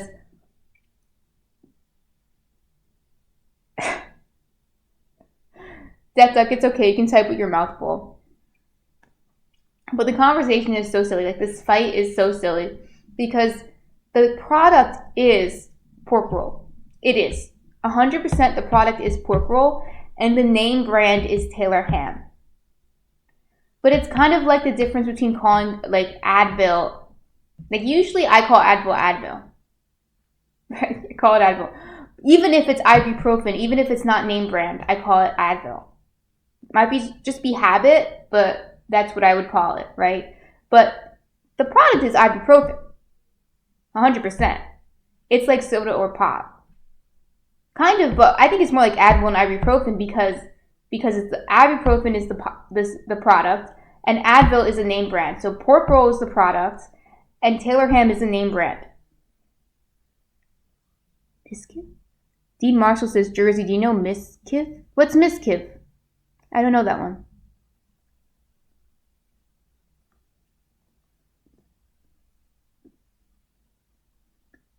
That's exactly what it is. So it becomes just kind of a territorial dispute. It's silly. It's mostly for fun. It's mostly in good fun and jest. Like South Jersey. If you meet someone, if I met someone from South Jersey, I would be like, no, it's Taylor Ham. And they'd be like, no, it's pork roll. And just fake argue about it. But it's just in jest usually. But yeah. Dean Marshall says it's good you don't know. Okay, then I won't ask any more. I won't ask any more questions about that. Death Duck says that's like the best thing, I think, when your brand name replaces the basic name of something. Well, that means you've made it. That means you've made it. You're the top dog in the game, right? Yeah.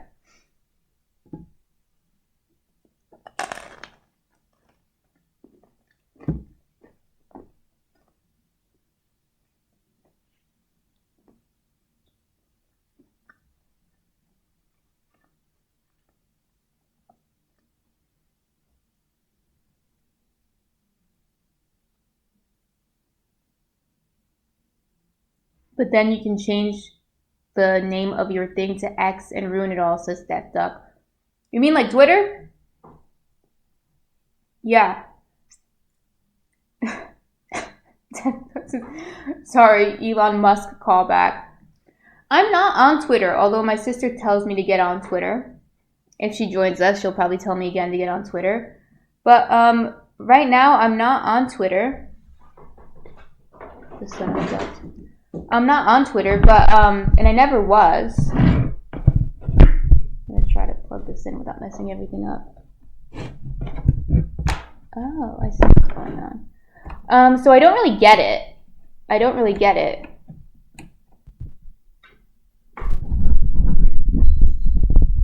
What'd you say? Okay, could use a cooking streamer. Dean Marshall, what do you mean? Twitter could use a cooking streamer? Yeah, I don't get Twitter. And this whole Elon Musk thing, I just was like, okay, whatever. I think Twitter was bad before, and it's probably bad now. I'm on social media, obviously. I'm here streaming, but I feel like we can have a discussion on social media. It's an org. Dean Marshall says it's an org. OTK. Yeah, I don't know what that means. OTK is an org. I'm assuming that's what you're saying. An organization. What kind of organization? But yeah, social media, I think. And the way we use it, we overuse it. And we just we don't use it productively. We do like a death scroll or rotting our brains, they call it, when you're just scrolling, and you're not even like taking anything in. And I think this is very bad for us. I think this is very bad, you know? Twitter is part of it, but all the other social medias are also part of it to some extent.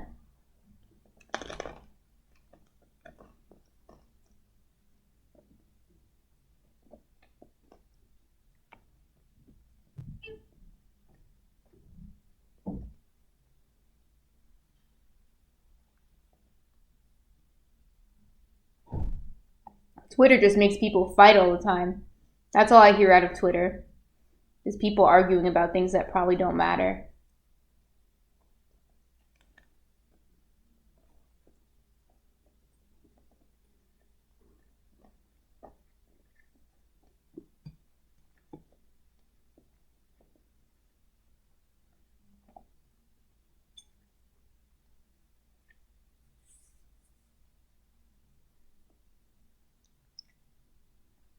Okay, I'll write that down.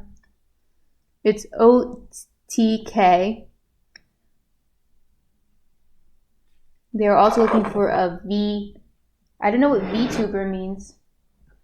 Like YouTuber? YouTuber? All right, I'll write that down, and I'll see what that is. OTK. Looking for a streamer. Okay. Death Duck says, I think social media is new smoking. There was a time when smoking was all the rage and even considered healthy by some. Hopefully we'll find a way to get a handle on the whole thing without removing the connections that could be positive. Death Duck, I think you're right. Yeah, I think that's a good observation. I keep saying, like, I think that these technologies that we have are so useful and so powerful, but we don't know how to use it. It's so new that we don't know how to use the technologies. In a way that sometimes we use it in a way that's helpful, yes, but a lot of times we're using it in a way that's destructive to our own mental health and our own society functioning properly. So that's what I'm worried about. So yeah, luckily I think I'm still young enough to see how it all pans out, but we will see. Hopefully for the better. Hopefully for the better.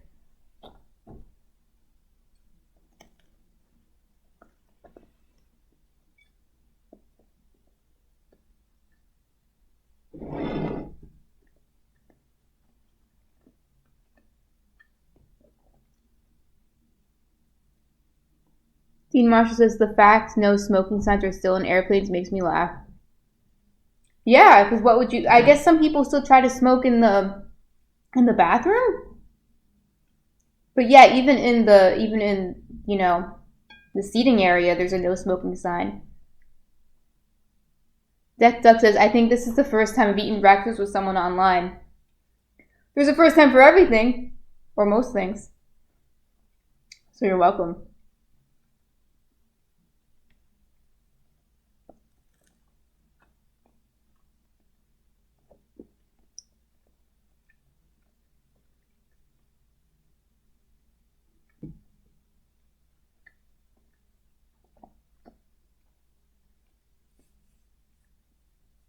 Even with smoking now, I mean, smoking isn't cool anymore, I don't think.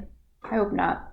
But like vaping for a while was cool. I don't know if it's still cool, but I remember a few years ago, people were vaping. People had all their vape packs, even kids, young people. And I always thought it was kind of gross, but that's just me. Dean Marshall says, yet the High Mile Club is still a thing. Yeah, do kids know what the High Mile Club is? I mean, I know what that is. I know what you're referring to. I think it's more of a fantasy. I'm sure some people try it, though. But those bathrooms are very small. They're very small. So it would be tricky. It would be difficult. But yeah, kids were vaping and stuff. I don't know if they kind of put a stop to that or if it's still cool. I don't know. But, it's like there's always something to try to get these poor, innocent kids on. Vaping, smoking, addiction to the internet.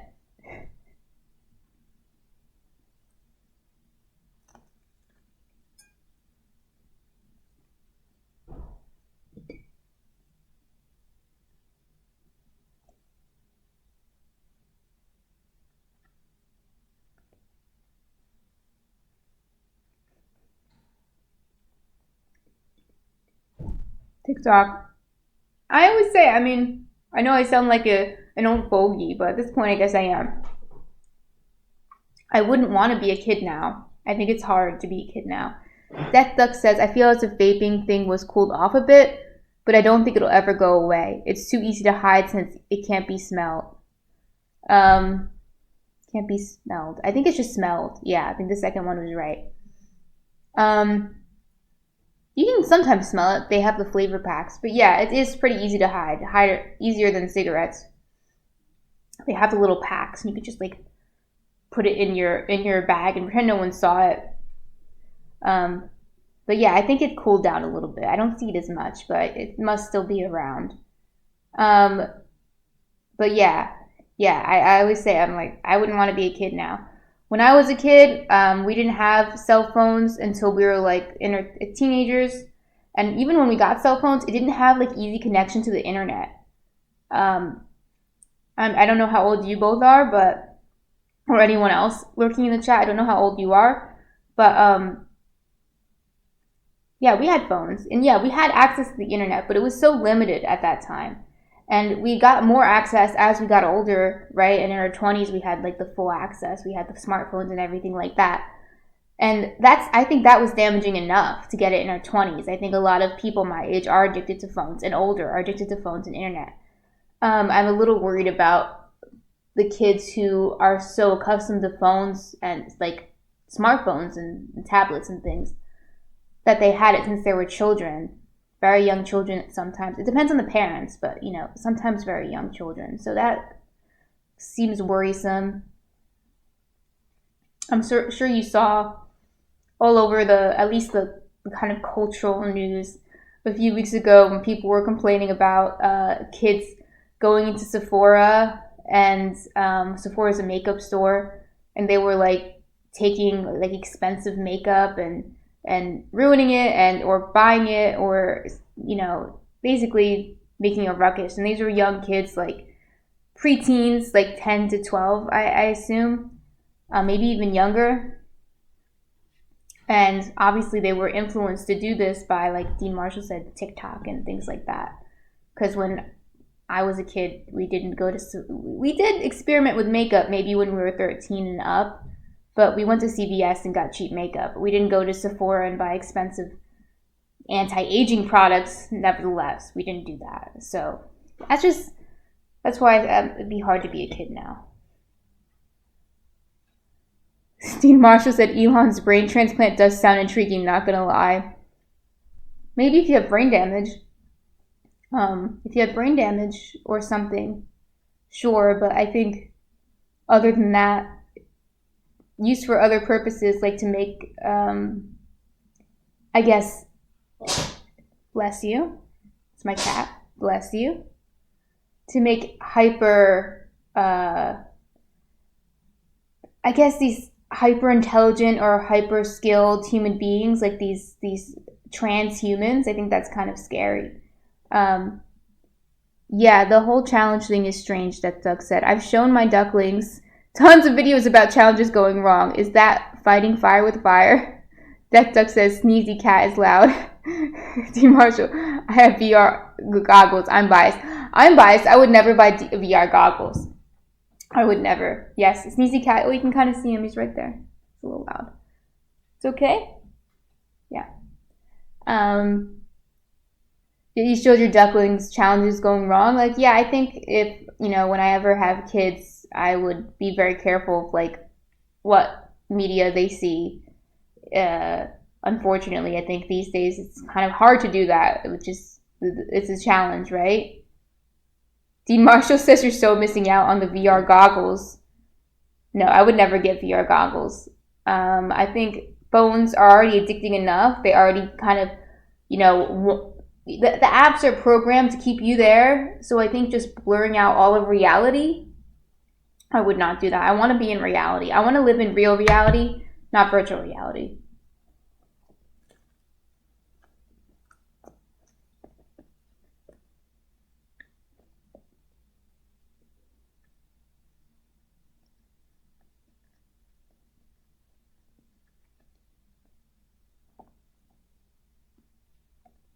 So Death Duck said, I would buy and use 3 VR goggles at once before I allowed Musk to put a chip in my brain. I'm a sci-fi guy and thought I would chip myself quick, but Musk has shown himself to buy his way past safety standards. Yeah, I guess I would do that too, Death Duck. Wouldn't want a chip in my brain. So yeah, I'd probably buy the VR goggles first. And Dean Marshall says, self-control as... I agree. So Dean Marshall, I agree. Like, we have will. We can control our will. I don't believe that we're just at the will of like everything around us and we can't control our reaction to things. We can. But I also think that some things are built in a way, like, as you know, Dean Marshall, there's a problem with especially TikTok, because I think TikTok is one of the way it's programmed. It's programmed for you to just, yes, Death Duck said it better than I'm about to say it. So Death Duck said self-control versus psychology-based gamification that is tailored to appeal to the most vulnerable parts of the human psyche. Yeah, so there's a combination of things going on here, right? So I do agree that we're not at the will of the world and we have no self-control. But we know that there's a problem with, for example, I think TikTok is the worst offender. It's programmed in a way that you like keep scrolling, you keep going. And even though a lot of it, you're not even taking in anything, you're not even getting any good information from it. Maybe you get a laugh here and there, but people can be there for hours.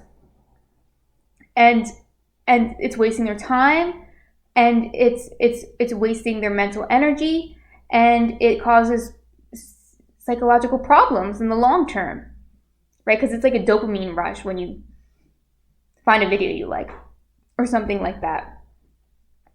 So, I do think we have self-control, and I do hope that if I bought a VR set, I wouldn't just become addicted to it.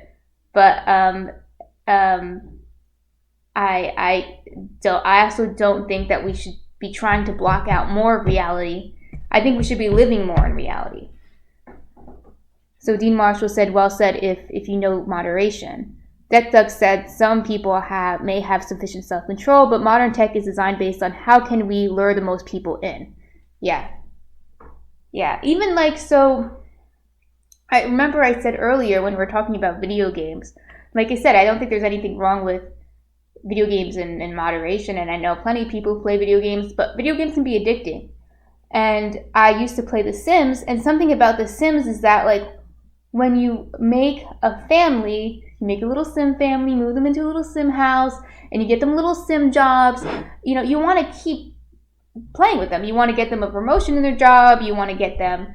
They might have babies. They might, and then you want to see their babies grow up, and then you want to, you have things you want to do with them.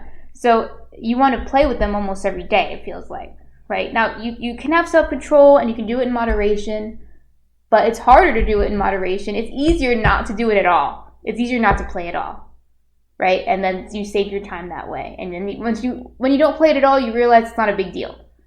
Right? So it's the same thing to me with like TikTok. If you don't look at it at all, it's not a big deal. But if you look at it a little bit, you end up looking at it for an hour or more. So Death Duck said, I like how this has become a future tech philosophy stream. Oh yeah, come chat with me. I have a lot of things to say about the future. I'm worried about the future. If you see some of my previous streams, I do mention this topic comes up. So I have to come up with new topics. But this is a topic that quite interests me. And technology also quite interests me too. Yeah.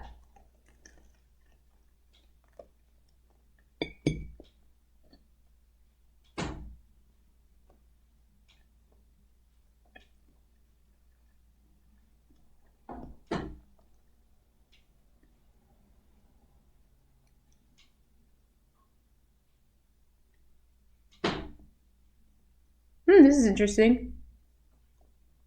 So Death Duck said, did you ever watch the show Community? One of the characters made a point by holding up a pencil and naming it, and then he broke it in half and talked about how that was a bit traumatic, but only because he had given it a name.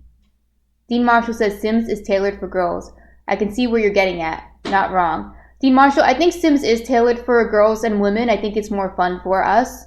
and that might be why I played it more than like Call of Duty. I didn't like, but I like The Sims. I think it's almost like playing Dean Marshall. I think it's almost like playing Dollhouse. You know, or playing when you're younger, playing with your Barbies or playing with dolls. You give them names, you make a family, and you kind of play out their lives. You know, you see, oh, this person's going to the store and this person's getting a job. It's kind of like that. And in fact, I believe the original name for it was Dollhouse because that's kind of what it was like. So I could see why for teenagers who outgrew their dolls, or even women in their young 20s who outgrew their dolls, they like to play The Sims because it's kind of a similar concept. Death Duck played all of them though. I don't think it's just for girls, but I could see Dean Marshall's point that it's tailored towards girls and women. And then Death Duck says also, I'm not a girl, I'm clearly a duck. Death Duck, you are clearly a duck. I have no questions about how you're typing or anything. I just know you're a duck. But the show Community, so I think that one's interesting. So I'm going to go back to that. I did watch the show Community, but I'm really bad at watching shows, so I don't watch like every episode. I don't remember that episode, but I think that's interesting. So the pencil itself is obviously an inanimate object. It has no real value other than to write. Its value is its purpose, which is to write. But when you name it and then you break it, it's a bit traumatic. So how does that relate to what we're talking about? Is it like that we put a value to something that is not appropriate? Like we put a value, when we name the pencil, we put a value to it that was inappropriate.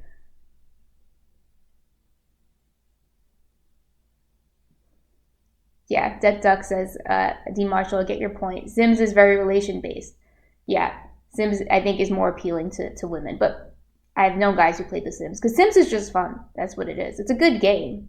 I will never knock The Sims. I like it. But I do think, like most games, there's an addiction, could be addiction forming or habit forming. Dean Marshall says, notice every high-profile game, the wife or mom always dies. Dean Marshall, why do you think that is? Isn't that true of like a lot of movies too and TV shows where the mom dies?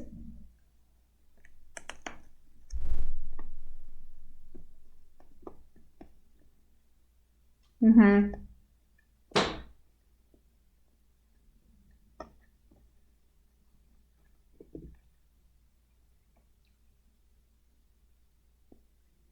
So for games, I'm not familiar with these types of games, but is it like a coming of age story thing? That was always my interpretation of this trope, where the parents or the mother, more specifically, but sometimes it's the father or both parents, die. Video games are 80% male. It could still be a coming of age thing, right? Like it could be a man, right? A young man who is burgeoning out to becoming an adult. And sometimes in the beginning of that story, the mom or both parents will die as almost like a symbol of now this young man has to be on his own. It almost pushes him to become an adult. And this happens too in Disney movies. Most Disney movies are coming of age stories, right? So it's not and it's not just Disney. It stems from old folk tales, right? It's an old trope. So I'm wondering if in video games it's the same. Death Duck says maybe the message is you are being challenged by obstacles and your mother cannot help you now. You're on your own. Death Duck, I think that is the message actually. It's like the symbol of like now you're a man or now you're a woman, now you're an adult. Now you have to do it on your own. So I just wonder if that's the same in video games as it is in other media, maybe. That's an old trope. That trope's hundreds of years old, maybe even thousands, I don't know, but it's old. So it's not just in video games that the parents will die in the beginning.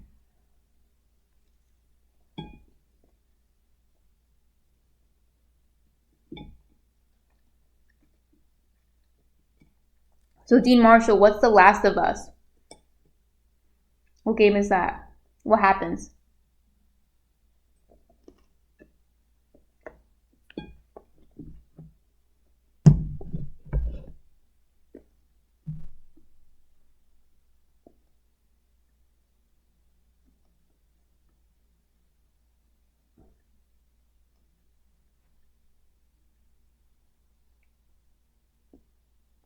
Dean Marshall, don't be surprised if I don't know things. I know about baking. I don't know about video games. I don't know a lot about movies. I don't know a lot about TV shows. Remember, this is the woman who won't put on VR headsets. Dean Marshall says Game of the Year twice. It must have been good. I've heard of it though. Like, The Last of Us sounds so familiar. But I have never really played it or know what it is, really.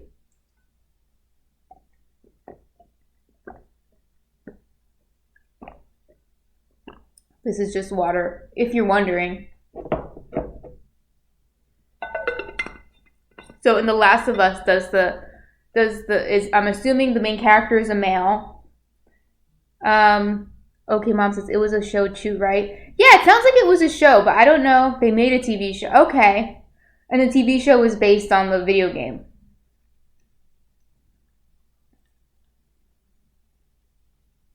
And was the main character was a male and his mom died in the beginning? Is that what happened? Well, okay, Mom likes the show, so it must be good.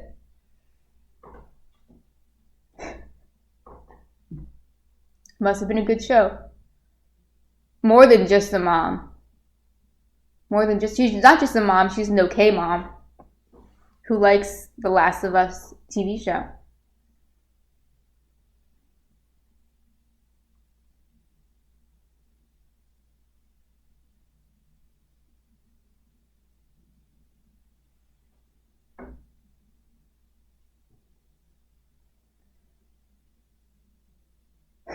Death Duck says, no, I mean more than just one mom died. Like, most of the people died. And then Dean Marshall says, okay, Mom knows. The video game is better. I know, Mom. I know that Brooke named you on Twitch. It's a funny name. So, like, okay, so most of the people died. But was there, like, a reason? Like, do you think there was a, like, trajectory for this? Was there a storytelling purpose for the people who died? Or was it just random death? I doubt it was random death. If it was a good video game and a good TV show, I'm assuming there was a purpose, a thematic purpose for all these deaths.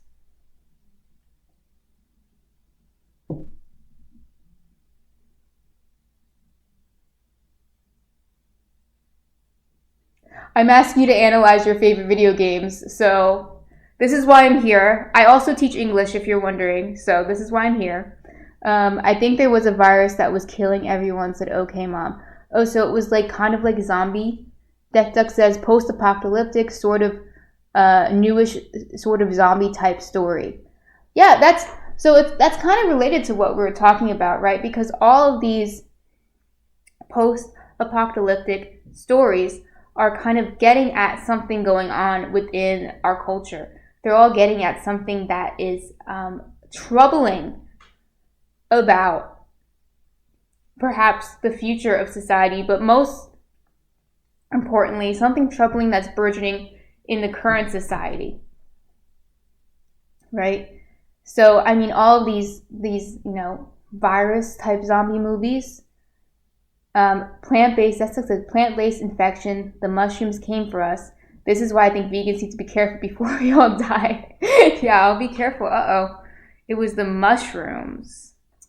I mean, mushrooms, I love mushrooms, like edible, not edibles, but like the regular type of mushrooms that you use for cooking, I love. But mushrooms could have a lot of bad side effects. Of course, we know some mushrooms are toxic. So that's interesting. Death Duck, if it was a mushroom-based infection. But all of these infectious-based diseases type have something to do about fear, and it's the fear of technology. It's what we've been talking about. It's usually the fear of either of modern technology or modern technology's inability to manage natural disasters. So either it's like, I know video games, watch Resident Evil. There you go. It's either like Resident Evil, which correct me if I'm wrong, but that virus was made in a lab, right? I'm fairly certain that's how that one worked. Or it's more like most of them I think are like naturally occurring viruses that we as this advanced society don't have the ability to curtail before it destroys all of us, right? Which I think is most of the zombie movies is like a natural occurring one, but there are ones that were they're made in a lab and then it gets loose and then destroys everyone. That is also a good amount. Like Resident Evil is the one that comes to mind, but there's probably a lot of other ones that are like that. So yeah, that's also really interesting, the zombie genre. But really it's based on our societal fears of, like I said, our inability to handle this, or Resident Evil in VR. I couldn't finish, Dean Marshall said. That does sound a little scary. Why would you even subject yourself to that? Like, I get playing it, I get watching horror movies. I like horror movies. But Resident Evil 7, I wouldn't know why I would want to play a horror video game in VR. That sounds scary. Too scary. But yeah, that to me is really interesting. Video games. Dean Marshall said, I said the same thing. But you did it anyway. Death Duck says, I have enjoyed stuff like Walking Dead and Last of Us, but it's hard work to suspend disbelief. Zombies only make sense if they are supernatural. Yeah, I mean, I like horror and I like supernatural based things, but I see your point that it is to some extent unrealistic. Although the thing with zombies is I feel like they are more realistic than certain types of, like in my head they're more realistic than vampires, only because it's like a sci-fi thing, so it's like based on what would happen if there was this virus that made us all rabid. Dean Marshall says best zombie movie. I'm gonna say Night of the Living Dead because I'm old school. Night of the Living Dead is great. What's your best zombie movie?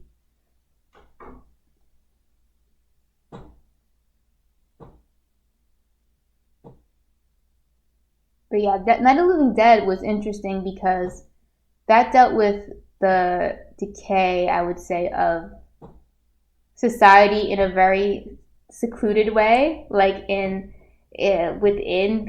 the family system, but also between neighbors.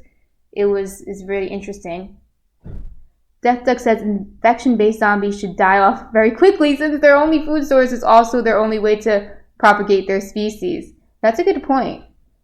Someone should hire you to write the script, right?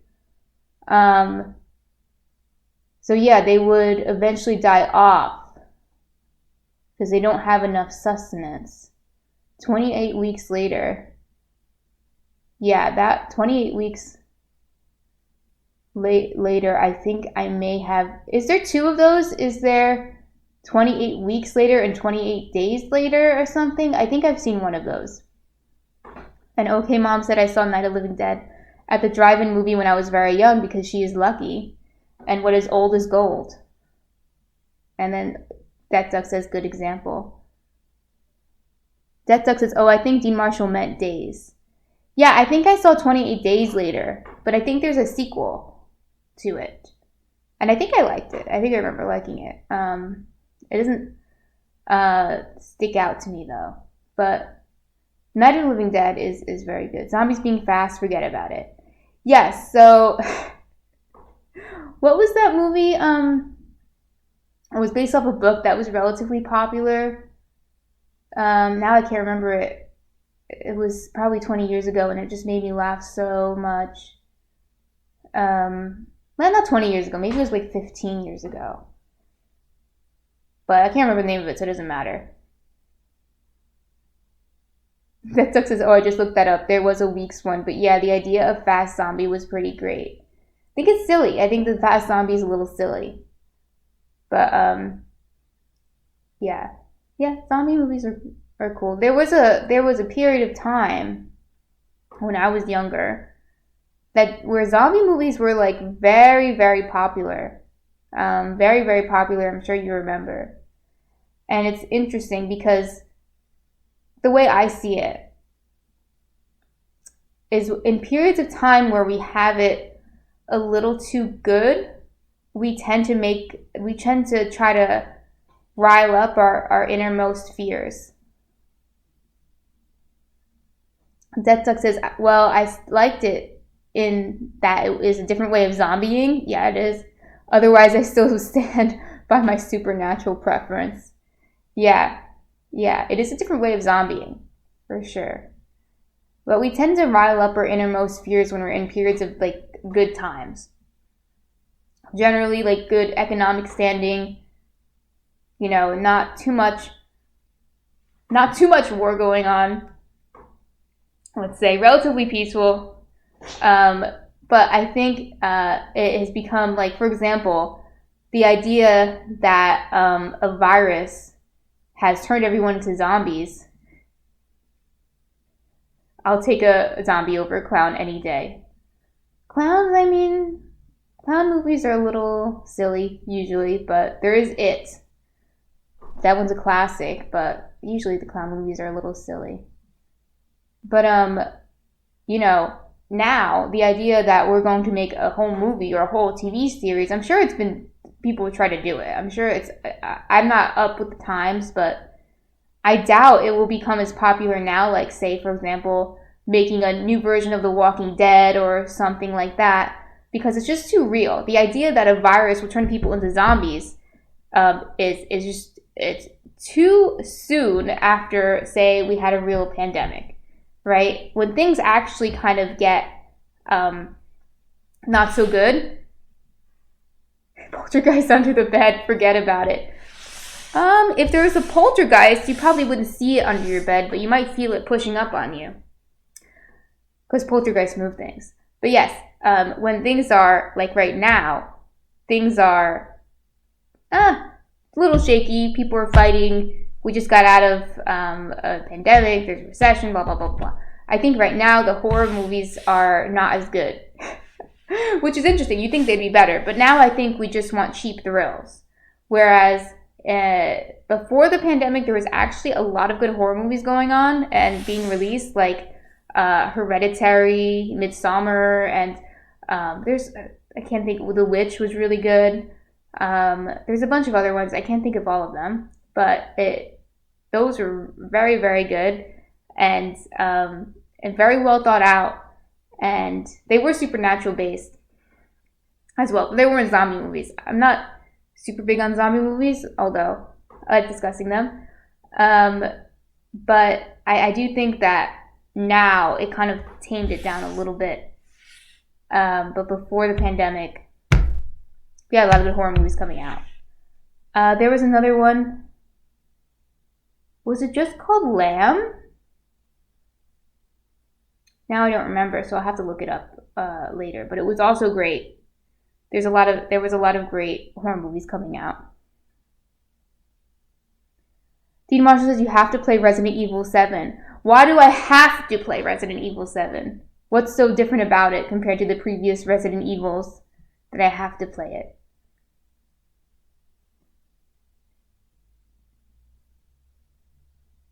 Convince me.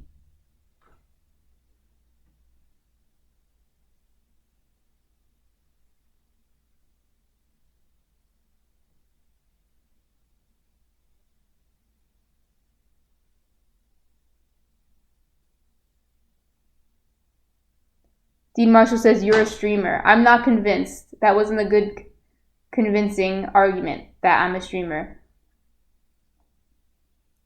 Death Duck says, I like 2-sentence horror stories like, while I was laying in bed with my son to put him to bed, he said he was afraid of the monster under his bed.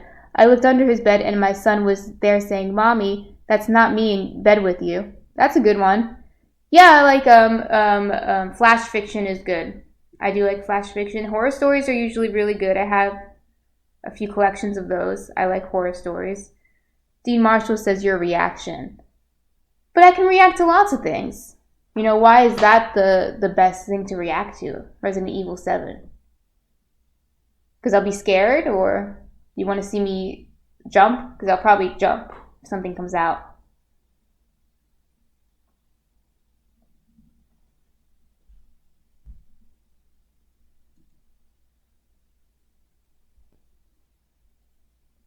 I think that sucks. I think people like to watch streamers jump for sure. Yeah. Yeah, they want to see me jump and get scared.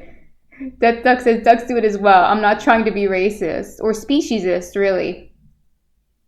Um, but yes, yeah, okay, that's good. So you're saying because it's very scary that I should stream Resident Evil 7. I'll keep that in mind. I'll keep Resident Evil 7 in mind. I have played Resident Evil before, but it was definitely very old games. I don't even remember which ones, but they were old. It was not 7. Not even close. Death Duck says we came for the bagels and stayed for the murder. That's a good subheading, I think. A good catch line. We came for the bagels, but we stayed for the murder. And the zombies. And the mayhem.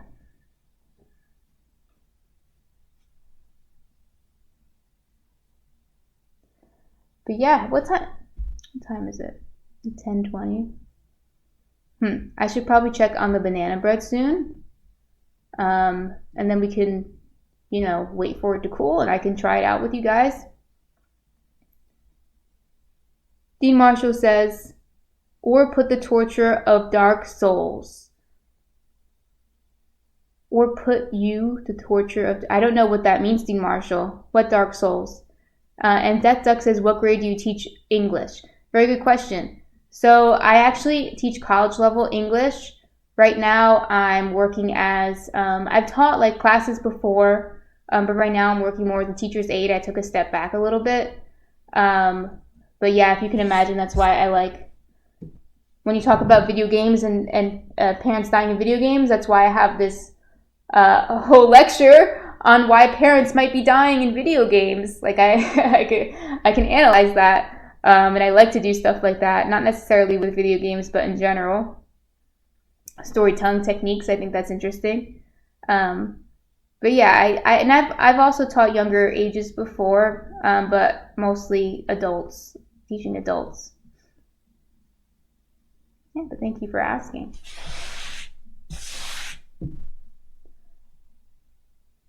Yeah, while there's a lull in the conversation, I'm going to go check on the banana bread. Death Duck says, is it more literature based then? Yeah, so mostly I do ESL students. Dean Marshall says, I forgot this was a cooking stream. Mostly I teach ESL students and remedial English students, a lot of them. So a lot of them are doing like essay writing, like 5-paragraph essay formation, thesis formation, grammar and syntax, reading comprehension. Like, so a lot of it isn't literature based, but sometimes I get to do literature based things. But yeah, I mean, I like doing both, honestly. I actually am like a grammar nerd, so I really like doing the basics with them as well. That Tuck says, it sounds like an amazing job. Yeah, I love my job. I really do love my job. I would never say that I don't. I'm working with my husband now. We're thinking of opening up a bakery cafe, and that's why I'm like moving back and forth between jobs, really. But I love my job, so I'm blessed really to have that position. Yeah. So yeah, let me check on the bread really quickly, and then I'll come back and let you know how it's going.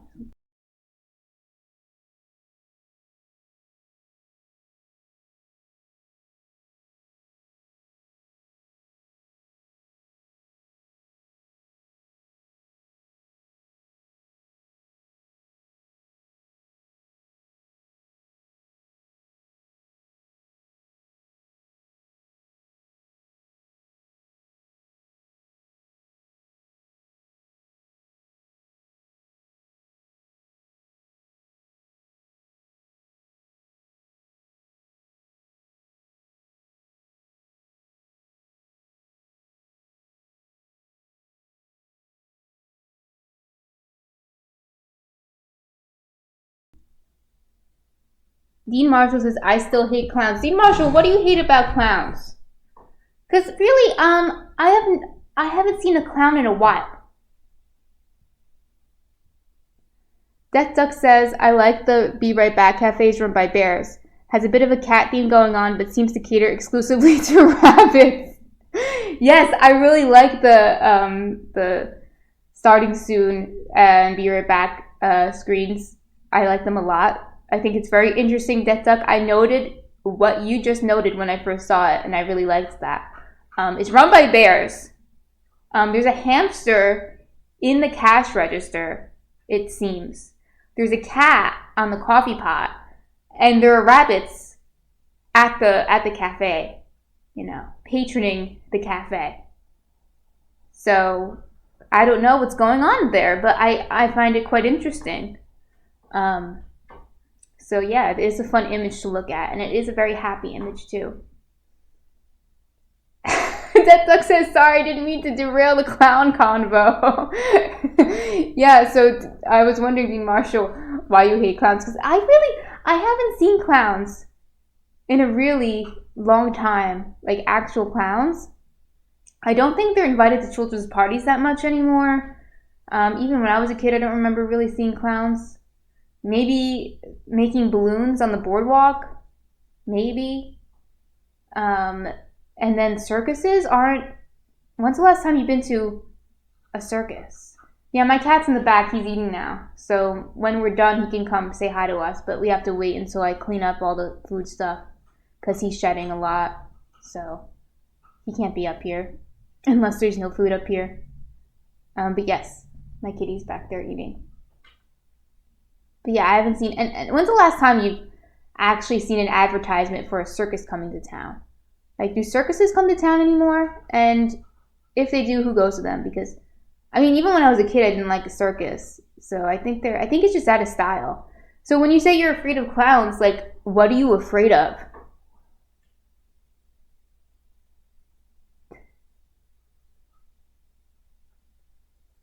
Are you afraid of the movie It?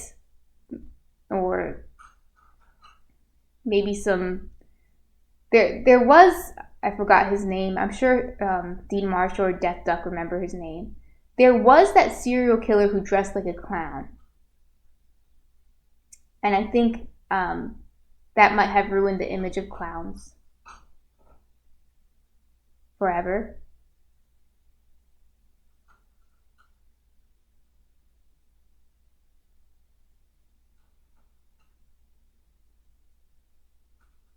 Dean Marshall says, I was too young, I blame my parents. So you have some traumatic memories with clowns, I'm assuming. That you hate clowns. Like, Death Duck says, I went to my first circus in Oregon with Mrs. Duck, and it was really fun. Other than that, the only clowns I was ever aware of was Ronald McDonald. Okay, that's one. Home the Clown from SNL. I don't know that. And OK Mom says John Wayne Gacy. Yes. John Wayne Gacy was the person I was thinking of. He was a clown. He was a serial killer who dressed like a clown. He might have also been a clown. I'm not sure. But yeah, a lot of people are afraid of clowns, but I don't really get the fear of clowns. Other than I think clowns aren't very funny. But Death Duck, I'm glad you enjoyed the circus. Like I said, I haven't been to a circus since I was a kid, and I remember thinking it was kind of boring. I think they're mostly out of fashion, but I'm sure there's still some around. But yeah, Ronald McDonald is a clown. But he's not very scary. I mean, he's kind of scary when you think of like your clogged arteries and stuff like that. But as just him, without any connotation of being the McDonald's spokesperson, he's not very scary. Not very scary. So, since we're on the topic, Dean Marshall, you think clowns are scary? So do you think the scariest horror movies or horror games would be with clowns? Death Duck says it was very family based. That's good. They didn't have animals. Yes, a lot of places don't allow that anymore, so that's good. There was a ton of talent though. Yeah, I'm assuming the acrobats and everything, they must be very talented. Must be. To do all of that. The trapeze artists and stuff like that. I couldn't even imagine. trying to do that. That sounds way too hard. But it's good. I mean, there needs to be spaces for families to go, so that is good. Like, I know they still have state fairs and stuff like that. That's similar. A place for them to go.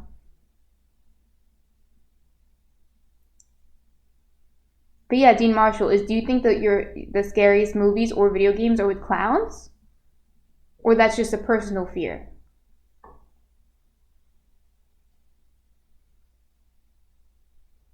Dean Marshall says American Werewolf in London, the first Alien movie, nightmares.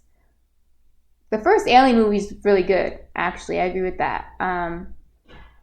That reminds me of, have you seen the 80s version of The Thing? It's actually, I always forget that it's a remake, but it is. It's the 80s version of The Thing. That movie, it reminds me of Alien because of the special effects are very 80s. Yeah, Death Duck says The Thing is a classic. Yeah, the effects, but the special effects, even though they're really 80s, they're actually really great. They're much better than any special effects I've seen today, and they probably took so long to create. So long. Dean Marshall says Kurt Russell. Kurt Russell, like the actor? Is he in one of the movies we're talking about? I don't know all the actors' names. Or are you making a joke that I just don't get? He was in The Thing. Okay, yeah. So that one.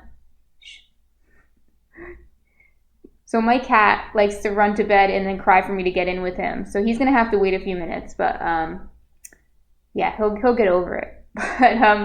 But the Thing had these great special effects that are just awesome, and so did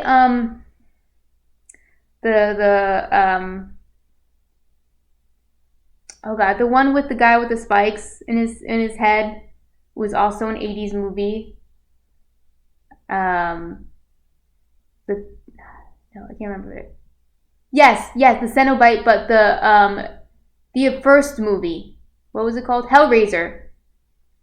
I get confused because the name of the book, which it was based off, was not called Hellraiser. It was called The Hellbound Heart. So my brain was mixing them. So The Hellbound Heart was the book, which I recommend you read if you like reading. It's short. It's not even really a novel. It's like a novella. So Hellraiser was the movie, and it has the kind of special effects. It's a crazy movie, honestly. It's nuts. The ending is just so bizarre, but in a good way. It's funny to me. But the special effects kind of remind me of The Thing. The Thing is better. I think The Thing is a better movie. But Hellraiser is a fun romp, and the special effects are great. I love that movie. So yeah, those movies I would definitely recommend for like cool 80s horror movies. Yeah, and reminds me of the first Alien a little bit, but the first Alien's a little more serious. I don't think I've seen American Werewolf in London, though. I should watch that. It's a classic, but I've never seen it. Never seen it. Dean Marshall says the best devil, still to this day, is from that one Tom Cruise movie, Legend. Which Tom Cruise movie? Simo says, never ever seen it. Welcome, Simo. Or Simo. You were in our chat the other day. We're making, right now we're just chatting, but we have, is the name of the movie Legend? I've never seen that, if that's the name of the movie. We're making banana bread. And it's in the oven now. It's almost done, and I'm going to take it out soon, and we're going to cool it. And then we're going to, I'll take a bite out of it after. We have to let it cool for a long time, but we'll just chat while it's cooling. Okay, awesome. So I don't know this movie Legend, but a good movie that actually Will Smith is in is I Am Legend. That's the one I'm thinking of. Dean Marshall says this was a cooking stream. It's a cooking and waiting stream. It's a cooking and waiting stream, and then we talk, and then I take out the bread, and then we're gonna look at it. He'll be okay. Cat cameo. Death Duck says, I thought the best devil was in the Tom Cruise movie The Firm. Meow. Yeah, I don't know that movie either, The Firm. I don't know these movies. But you guys tell me about the movies, because I'm actually, as much as I keep talking about certain media, I'm not very good with it. I know some stuff. I know Hellraiser. I know I Am Legend. That one was good. That one's also based on a book, a very classic book. Richard Matheson, I believe, is the author of the original I Am Legend. It's also short, like a novella. And believe it or not, it does seem like that's a zombie movie, right? Everyone who's seen it, I don't know if you guys seen it in the chat, but you probably thought it was like zombies. In the original book, they're described as vampires. But it's a fairly old book. It's before Night of the Living Dead. It was written before Night of the Living Dead was released as a film. So, this book describes what would be zombies later on, because they became vampires because of a virus, which is what we now probably consider zombies. And, the main character was like staking the vampires in the middle of the day, because the vampires obviously were nocturnal. So, staking them in the middle of the day. And it's very interesting read. If you're interested in horror or anything, The Biggest Devil of Tom Cruise was Top Gun 2. I think that's a joke. Don't watch The Firm, says Death Duck. It just makes the point that no matter how virtuous we imagine ourselves to be, we all have a weakness. It was a rough watch for me personally. Okay, I'll take your word for it and won't watch it. I've never heard of it, so maybe I'll look it up, but we'll see if I'm that interested, but I probably won't be that interested. I don't watch that many movies anymore, I'm being honest. I don't watch that many movies. I can't think of the last movie I watched fully. It might have been on an airplane, and I don't think it was that good, which is why I don't watch them. Not that good. But yes, if you're interested in the history of horror films or horror books, I Am Legend is a good watch, and it's a good read, I think. Dean Marshall says, Demi Moore, come on, Duck.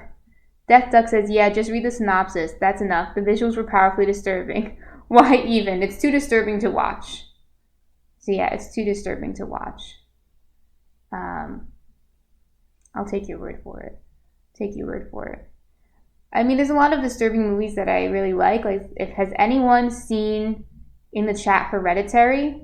I mentioned that movie earlier, but only because that's a good movie.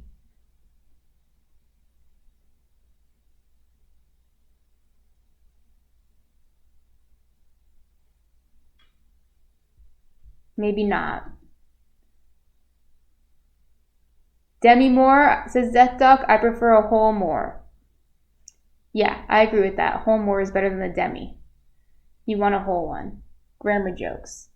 Yeah, it could also be a bread joke, because, it's like the difference between a demi baguette and a whole baguette. Right? Like a demi baguette is a small baguette.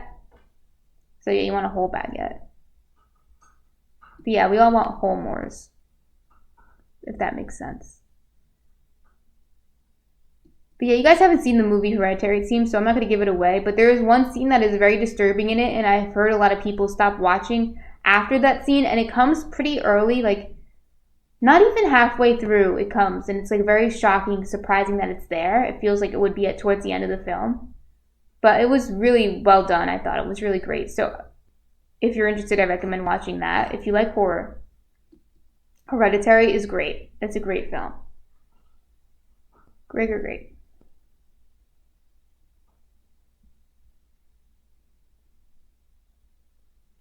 Let's see. We've been on here for 2 hours. I want to show you what this looks like after 2 hours.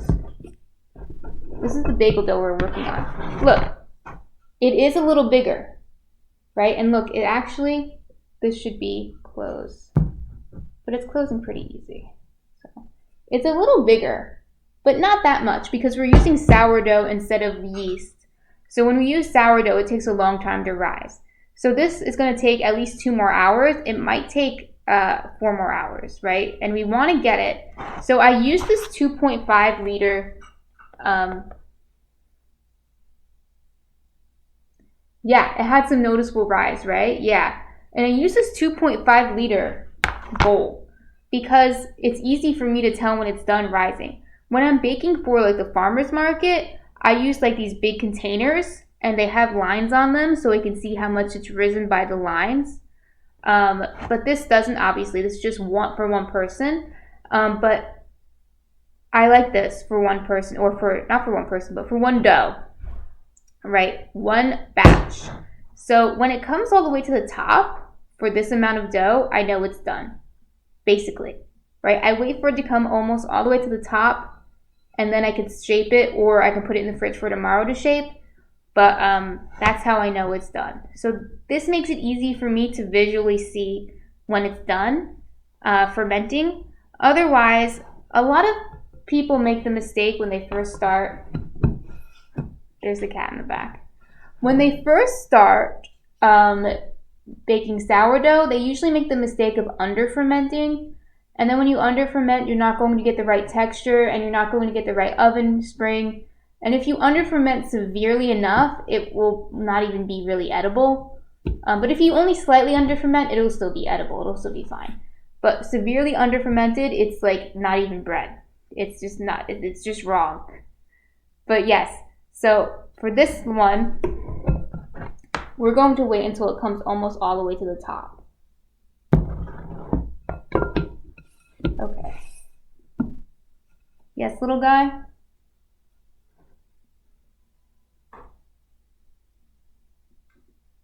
Yes, that duck, you're right. It's still edible. I guess you could still eat it, but it's not really bread anymore. It's not very good. But just practice with your fermentation if you're going to work on sourdough. That duck said there was a guy that ate a Jeep once. I don't recommend doing that, and I'm not saying that you. I'm not advocating for that on this stream, basically. I advocate against eating a Jeep. I also advocate for, Dean Marshall says, do tell. I advocate for fermenting your bread properly so it'll be nice and tasty. And will not, basically the texture will get kind of gummy if it's under fermented, and you don't want that. You do not want that. Okay, let me check on the banana bread. I believe it's done. And if it's done, I'm going to bring it out here to cool and show you what it looks like right now. And then when it's cool, I will slice into it and try a piece with you. I'm strong. Yes. If I ran a political campaign, I would run it on anti-Jeep consumption. It's a problem that's just really, troubling our youth and destroying society, and it's a threat to democracy, essentially, is what I would run on. So just so we're all clear on that. All right, let me check on the banana bread, and if it's ready, I'll bring it out here and show you guys.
Dean Marshall says she does political stuff too.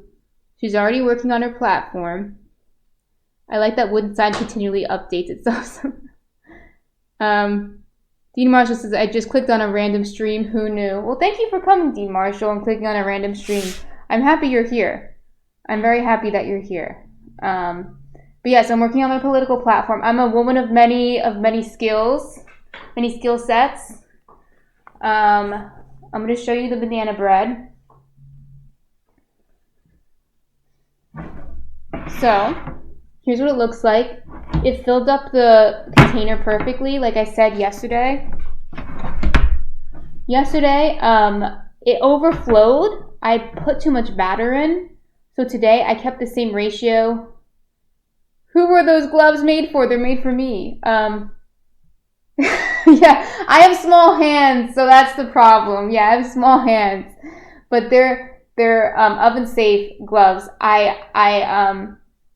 I'll go back to the banana bread really quick, but I put my oven up really hot sometimes to make the sourdough, and I deal with cast iron that's very hot inside my oven. So I use these gloves to stay safe. This is so I don't burn myself. Sometimes I still burn myself, but the burns are greatly decreased with these gloves. I like these gloves a lot. I think they're made for grilling.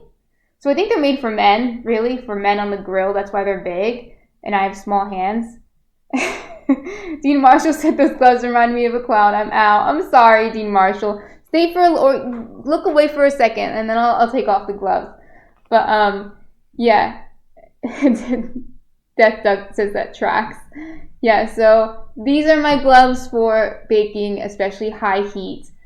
This is still pretty hot. It's not as hot as like the cast irons get.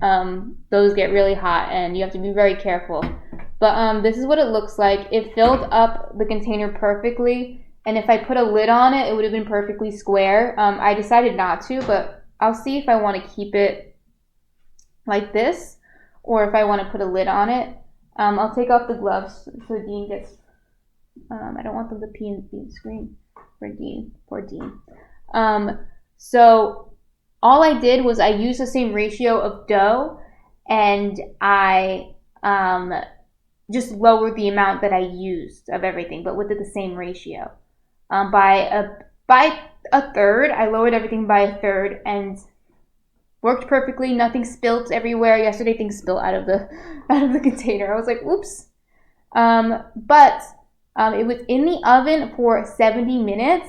And then I turned the oven off and left it in the oven for another 15 to 20 minutes to continue cooking while it's cooling. Because we don't want it to be too dry. That's the only issue that could happen if it's overbaked. But we also don't want it to be underbaked. It's a pretty big loaf. Oh yeah, I can get it. When it's time to cut into, I'll get a knife. Yeah, the gloves are gone. I put away the gloves. So it's fine. So I'll wait for it to cool a little bit more because while it's cooling, it's actually still baking a little bit. So it still might be baking a little inside. So I'm going to let it cool a little more, maybe 10 more minutes at least. Then I'll take it out of this thing, right, the pan, which is a Pullman loaf pan. I'll take it out, and then I'll slice into it. I forgot to bring a knife, so I'll get a knife when it's time to slice into it, and we'll try a piece together. And for those of you who weren't here, this is a miso banana bread, and it's based off of a bread that I had when I was in Sri Lanka. So when I was in Sri Lanka a few months ago, maybe 2 months ago. 2 months ago I was in Sri Lanka, and they had this amazing miso banana bread at one of the places we went to, and I had to recreate it. So this is my chance to recreate it. And yesterday, even though it was messy, I think I got it right. So today, hopefully, it's still good. I'm really excited about that. But yeah, and it's a very crunchy, not crunchy as in literally crunchy as in like the slang for crunchy as in like healthy, because it's made with whole wheat. It's made with almond flour, coconut brown sugar, miso. It has a lot of healthy ingredients in it. So, healthy snack. Very good. Very, very good. Better than eating frozen pizza, I think. And Taco Bell. So yeah, Dean Marshall, wait, that duck says, wait, my brain just shook something loose. My bad, I don't know anything about The Firm. The movie I was referring to was The Devil's Advocate with Keanu Reeves. Okay, sorry, and now back to the bread. Yeah, I don't know any of those movies. Although, that sounds familiar, Devil's Advocate. Sounds familiar. Now, what was I saying?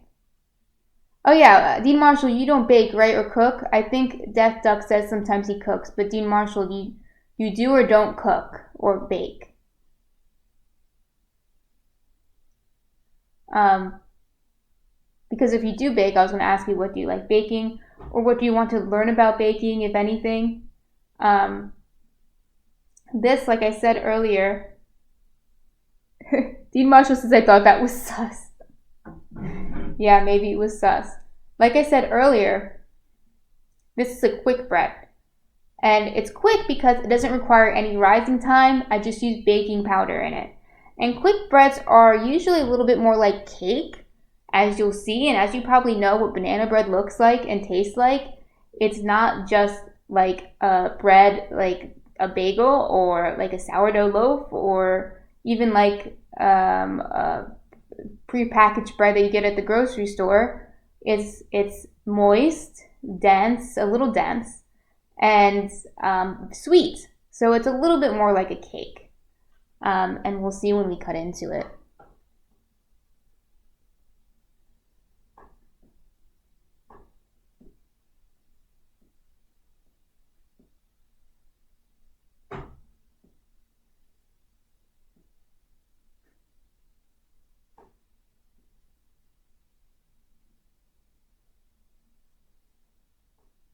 So Dean Marshall, do you like you don't like bake? I can't believe how big the bread got. It says Death Duck. Yeah, it did get big. So it was just leavened from the baking powder. There is sourdough in it, but it's not really leavened from the sourdough because the sourdough wasn't active.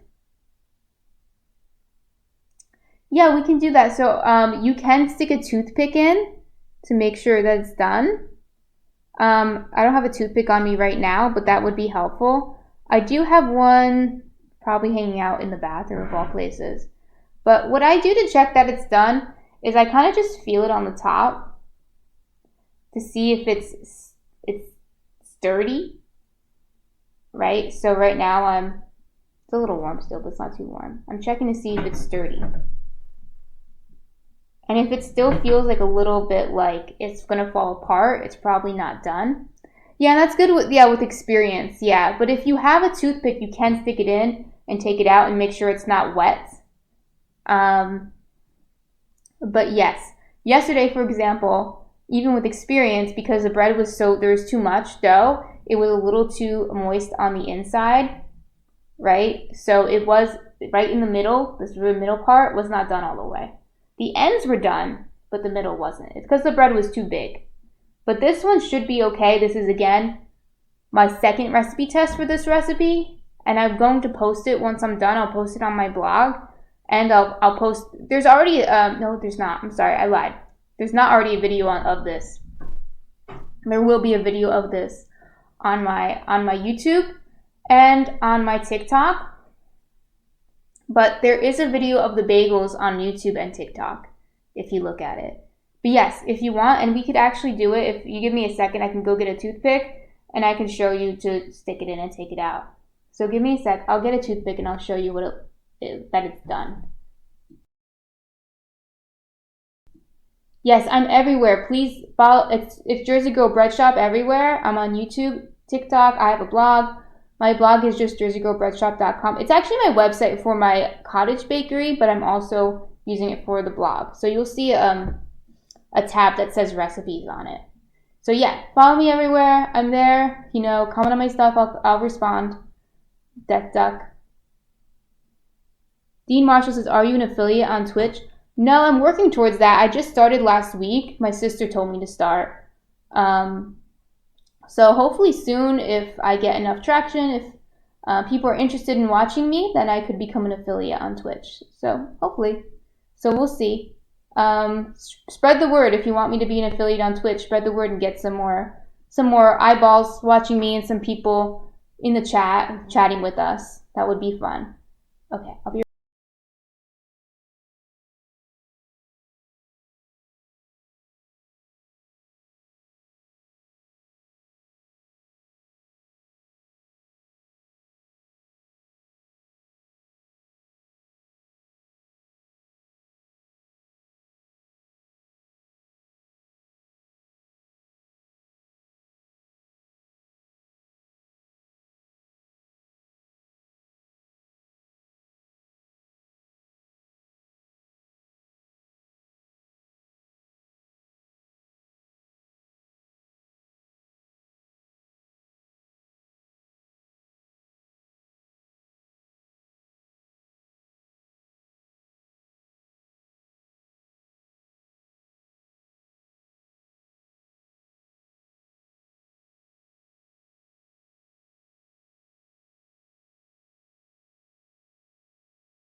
You said,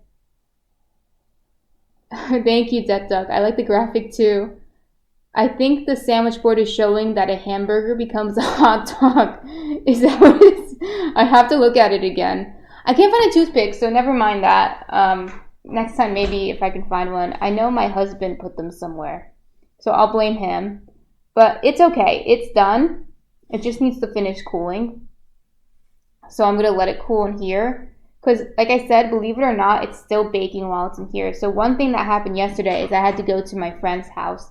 She was having a party. She was actually having a party celebrating us. So I'll explain that in a few minutes. I explained that on Valentine's Day. If those of you who were here on Valentine's Day, I explained it. But,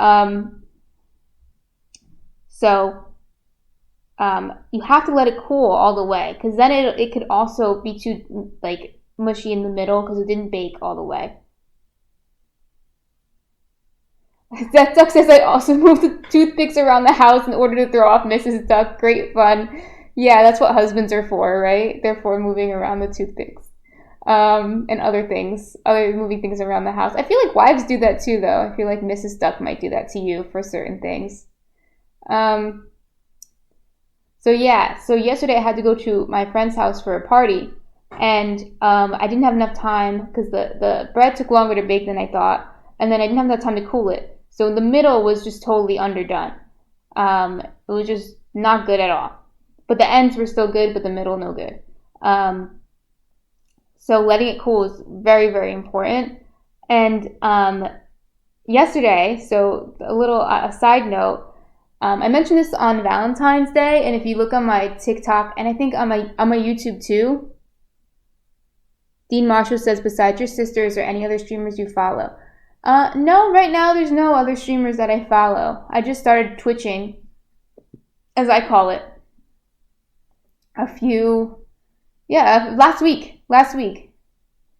Death Duck says when she does it, it's cleaning, but when I do it, it's messing everything up. Yeah, that's exactly how it is.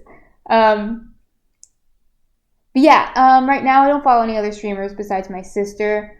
I am more active, like on YouTube. I follow some other cooking channels, especially vegan cooking channels, but I'm not as active on Twitch right now.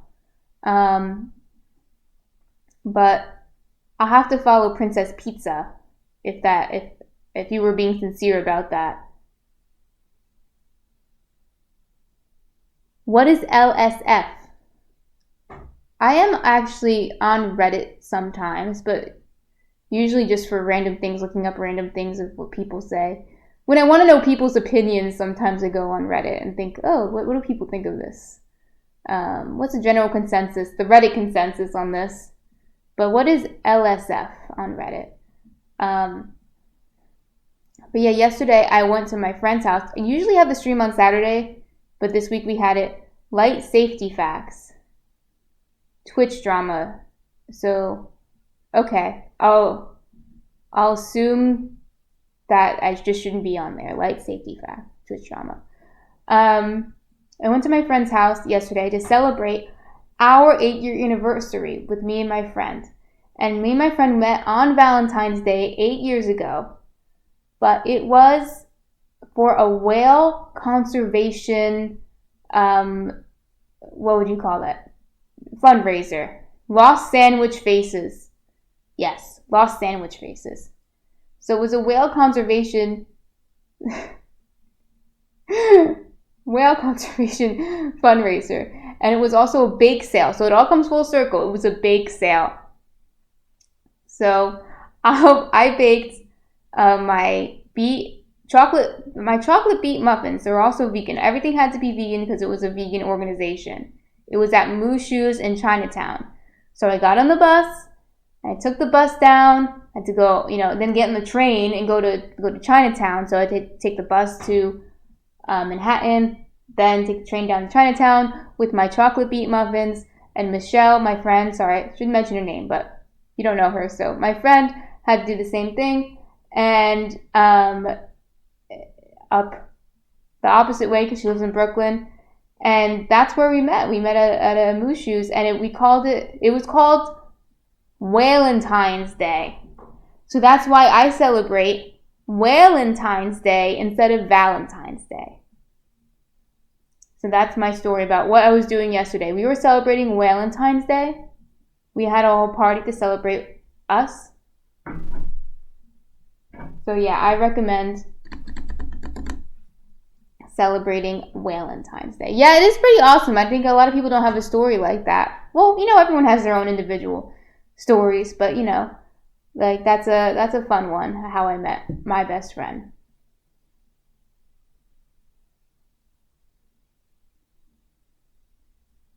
Yeah, but does anyone else have any stories of how they met their friends or their wife or their girlfriend or something?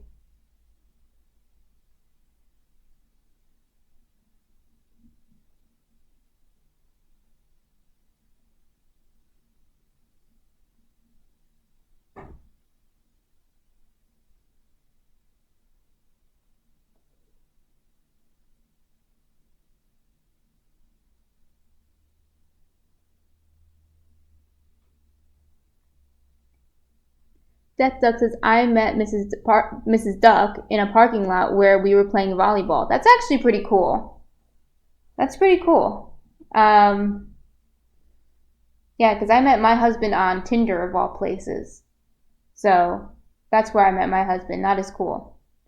Dean Marshall says, a perfect collaboration for you would be with this girl named Maya. She runs a conservation animal clinic. Oh, that's cool. Death Duck, we didn't date till about 4 years later, but I remember noticing her right away. Oh, that's sweet. So you were friends first, or you just acquaintances first?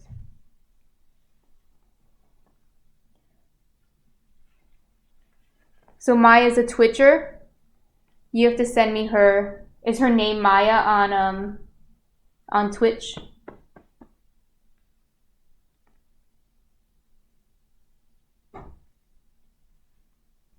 Let's see how this bread's doing. It's coming out nice. Still steaming, you see that? So it's still too warm to cut into. Yeah, the gloves. Yeah, here, put them away. I can't tell how much you're kidding or not, so I'll just put them away in case you're not kidding. It's still warm.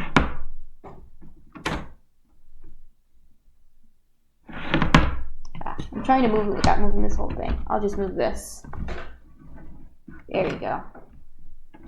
So that's how big it is.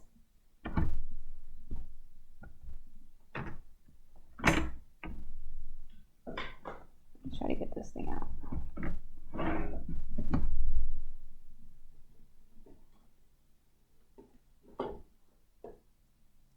Yeah, Desuck says, yeah, we were friends for a long time. It made dating so much different than any other time since we already knew each other pretty well by then and had an established basis of trust, etc. Pretty nice, but not necessarily something that can be recommended. It just sort of happened. Desuck says, that was a long story. No, it wasn't a long story. That's a good story. Okay, that's nice. I'm glad you met your wife that way, and that sounds really nice. I don't think I've ever dated someone who was my friend. I mostly just date people that I think I meet and then I develop a romantic relationship with, like, not like necessarily immediately, but almost immediately. Like I said, I met my husband on Tinder, so it was a romantic thing from the get-go. It wasn't a friendship Tinder date. It was not a friendship Tinder date. So you can see this is what it looks like now. It took it out. It's still really warm though. It's still warm to the touch. So I'm going to wait for it to cool down even more. And like I said before, it's really best to be patient because otherwise the middle might not be, it might be mushy in the middle if you don't let it cool down all the way. But yeah, it's looking good. I think it's looking good. I'm not sure if I'm going to put the cap on for my next go. I might do it with the cap on. I'm not sure. But we'll see.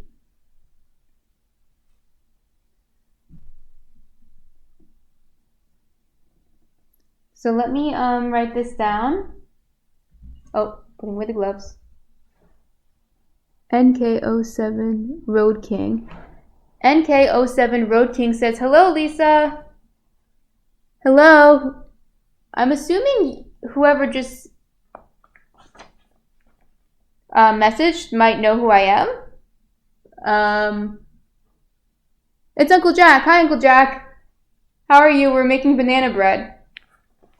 So let me write that down. You said Maya.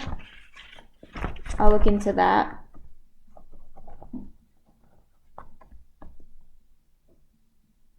And Alveus Sanctuary. Okay.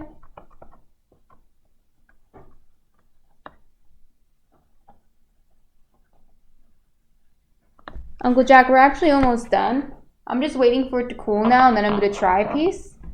But it's important. I was just mentioning that it's important to let it cool because otherwise it might be kind of mushy in the middle. It's still cooking a little bit while it's cooling. So you want to let it cool, and then we're going to slice into it and try it. And it's not just any banana bread. It's vegan, and it's a miso banana bread. And I didn't mention this earlier, but miso paste is just, it's a Japanese fermented soy paste. And that might sound kind of weird to put in banana bread, but I had a miso banana bread when I was in Sri Lanka, and it was so good, and I had to recreate it.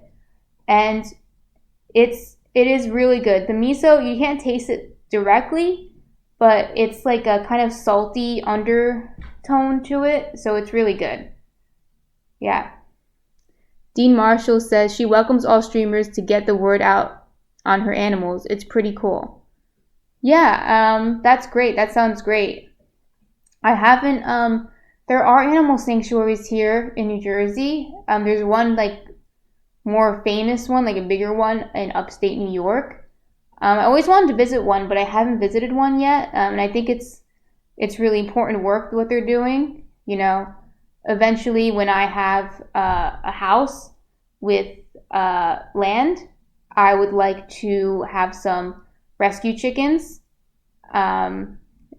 So, you know, I think it's really important to, you know, these animals that somehow escape from the farm or for whatever reason are lucky to get a second lease on life. I think that's great that they have a place for them. So yeah, I will watch the animal sanctuary. I love animal sanctuaries. And I'll chat with her.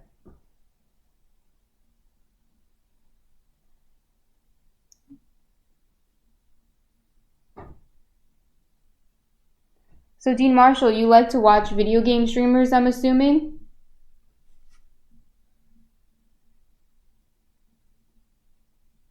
And you just stumbled upon us making banana bread.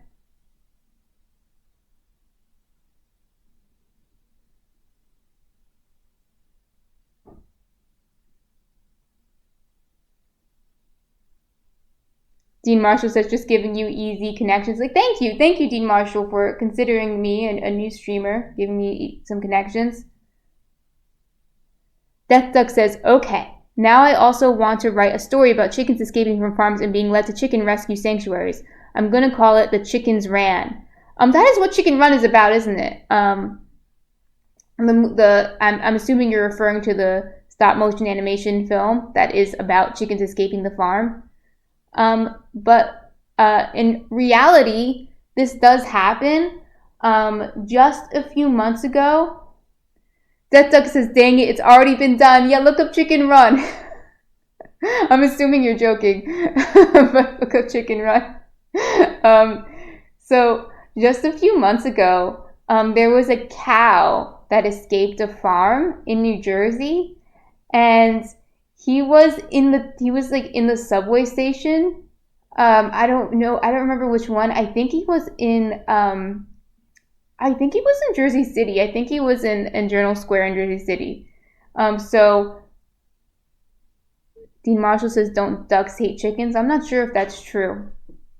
I've never heard that.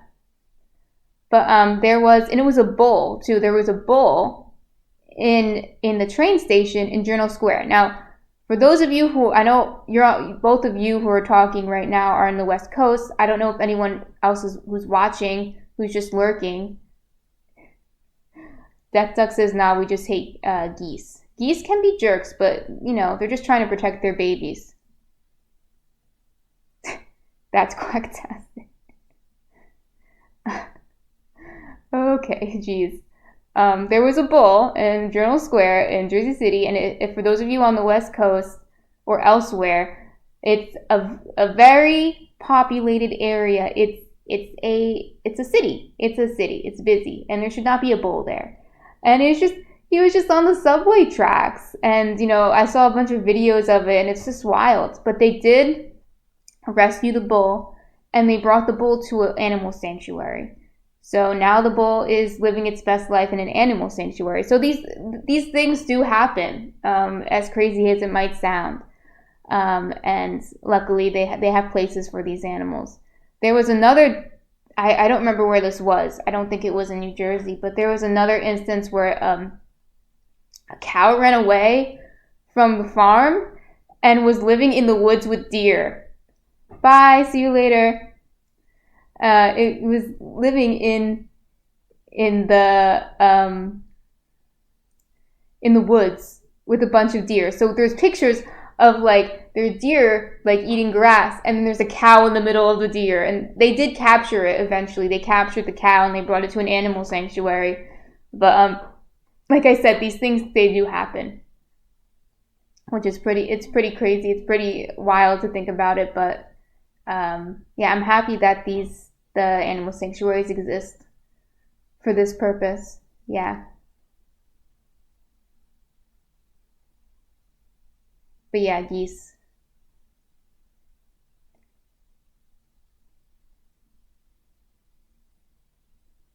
Death Duck says, I don't think I've ever thought about cows before. Domestication. What did that look like? I think think about buffalo. Death Duck says, when were there ever wild cows? Yeah, buffalo, elk. No, elk are more like deer, but there are cattle that are more wild, that are not domesticated. But I think the cows that we have now were never wild.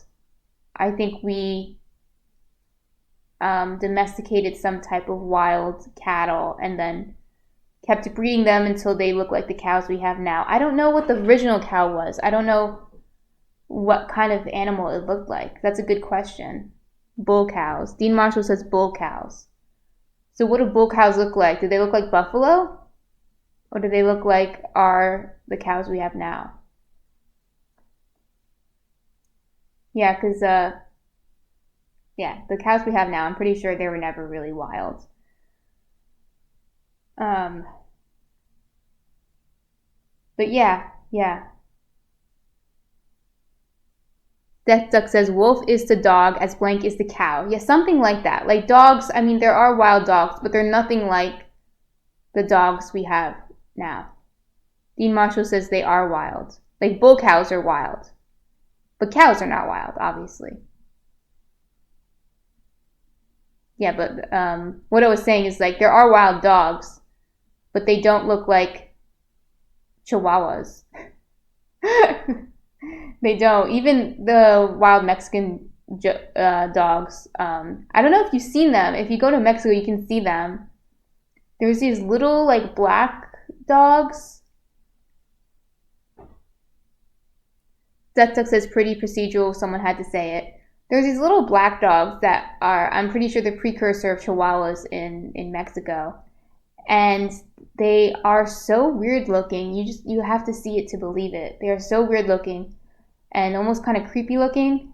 But yeah, they are wild dogs. They're probably semi-domesticated. I don't know the whole story behind them. I'm sure they're semi-domesticated dogs, but they don't look like chihuahuas. They don't. And there's no wild dog that looks like a Shih Tzu. Oh yeah, Death Duck. Chihuahua descends from the chupacabra, is what my abuela told me. Abuela is always right, so I think that's correct. Yeah, the chupacabra. Are there chupacabra sightings in California? I haven't heard of a chupacabra in a while.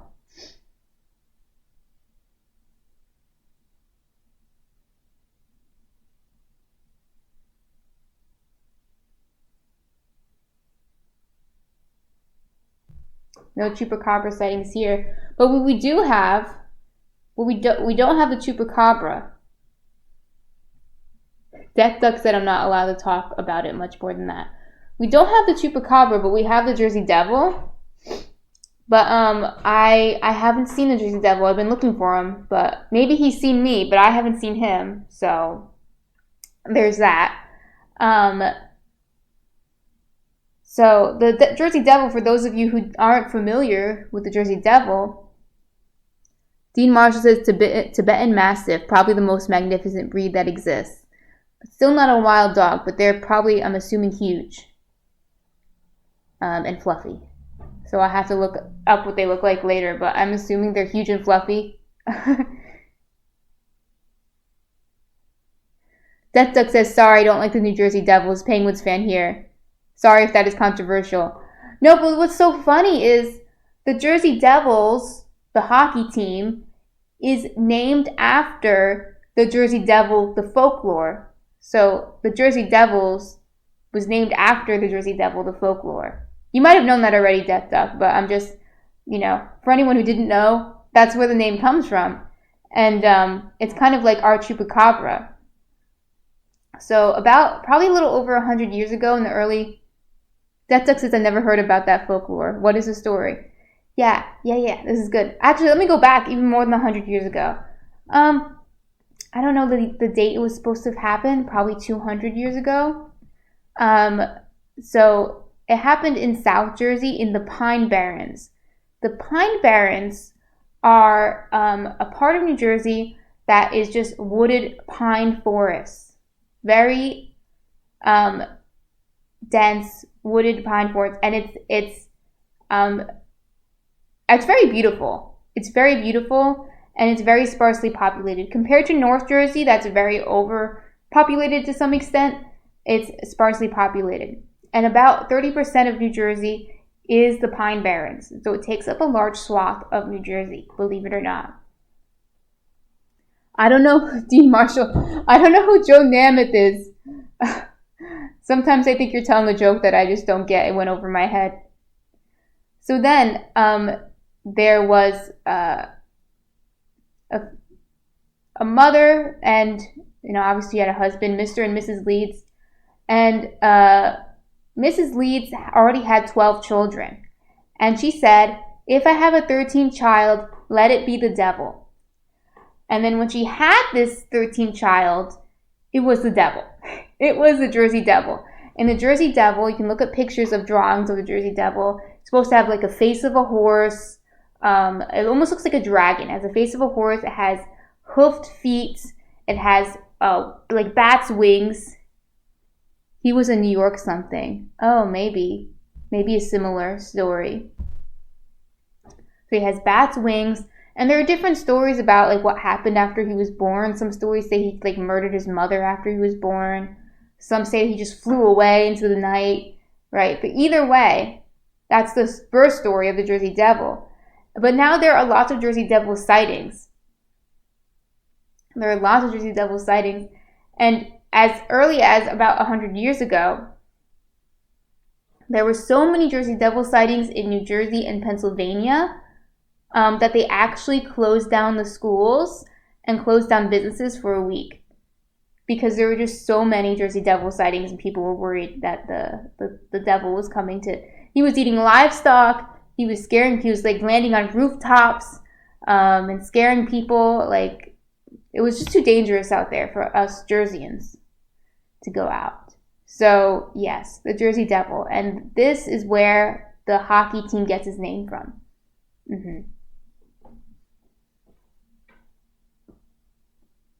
So yeah, I did go to South Jersey to look for the devil, and I couldn't find him. So, but he probably found me. Most likely, he was watching. Death Duck said, "If I have another child, let it be the devil." Wow, I'm not gonna fully fault her though. 12 is a lot. Mrs. Duck's mother is 7th of 7, and that is a whole thing. Yeah, Death Duck. I think that's the idea, is that there was just too many children. And she did have another one. So it was before birth control, you know. She was just she just kept having children. So the 13th was the Jersey Devil. Unfortunately. Or fortunately for us, because now we have this great story, this great cultural myth. So there is the chupacabra, obviously, in Mexico. I think mostly northern Mexico is the chupacabra. Is there any other like folklore that maybe is indigenous to California? Death Duck says, "Hey, a healthy relationship with Mr. Father of the New Jersey Devil, at least." At least. Dean Marshall says, "They call that raising a basketball team." You mean having 13 children is called raising a basketball team? So all your children must be tall, I'm assuming. Yeah, at least, I mean, she was having a healthy sexual relationship with her husband. Death Duck said, "My brother-in-law did that." Raise a basketball team? I don't know if I'm following 100%. 6 kids, the first 5 were boys, and I'm assuming they were tall. Good. Okay, I think this is pretty much cooled now. I think it's been a half hour. We've been waiting for it to cool, so that's a good amount of time. So I'm gonna cut into it. Your Death Duck says you're following. It's the number more than the height. Okay, so I need to get a knife because I forgot to get a knife out here. Dean Marshall says it's a figure of speech. Well, thank you for teaching me something new. I haven't heard that one. It's like raising a basketball team. Okay, let me get a knife really quick and I'll be right back.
It's a figure of speech. Don't get me started on Twitch speak. You mean, is there like lingo on Twitch? There's probably plenty of lingo on Twitch that I'm not aware of that you could teach me. All right, let's see. Let's try to cut a clean piece, a straight piece. If you do it on a cutting board too, that would be better. But okay, looks good.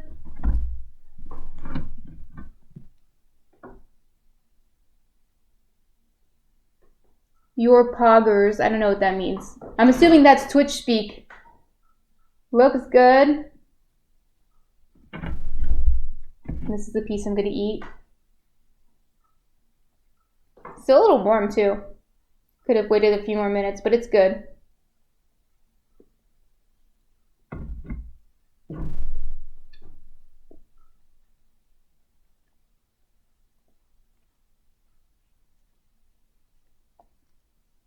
Yeah.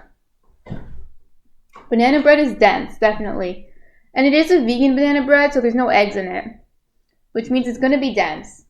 But it's like kind of like a dense cake. There's no butter in it either. No. There was almond flour that adds the fat to it. And to replace the eggs, if you want to replace the lift in the eggs, you add extra baking powder. But yeah.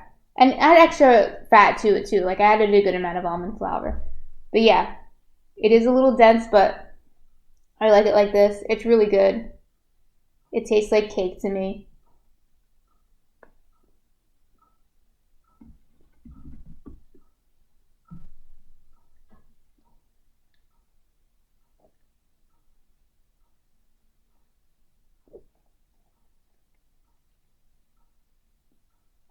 It does remind me of the bread I had in Sri Lanka, which is my goal. So that's good. I'm very happy with this.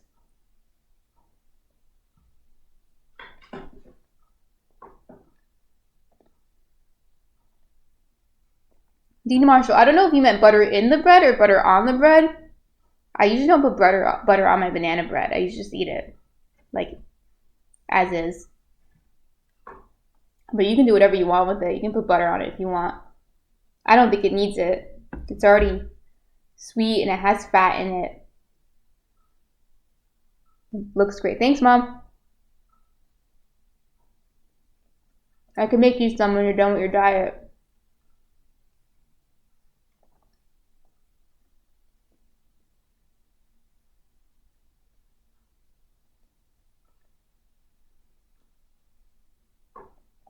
Dean Marshall says on the bread. Diet shaming. Yes, I'm diet shaming. No. I don't diet shame here.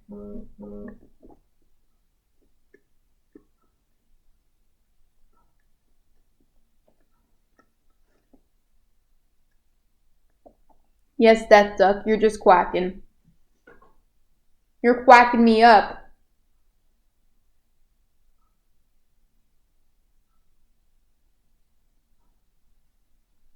Even the butt. So usually on these types of breads, I made like a pretty big one.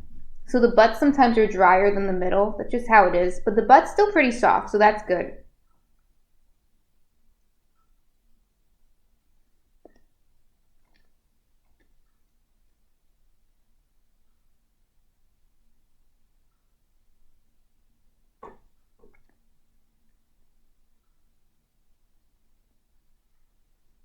Mrs. Duck likes a soft butt. I thought you said Mrs. Duck has a soft butt. That's nice. I mean, soft butts can be nice, right? Depends on how soft, I think. Can't be too soft, then it'll fall apart. Just soft enough. This is a family-friendly stream. Exactly. Keep it family-friendly.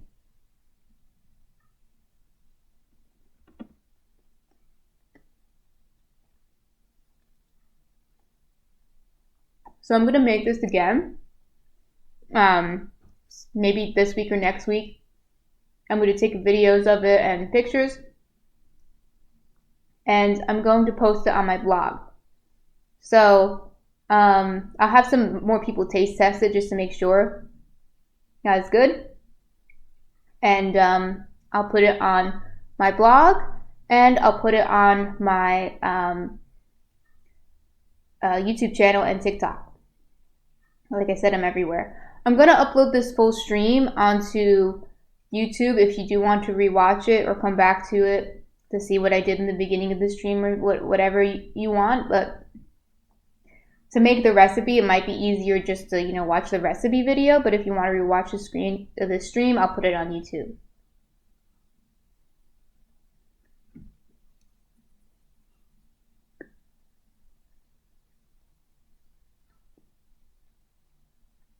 Before we go, I'll show you how the bagels are doing.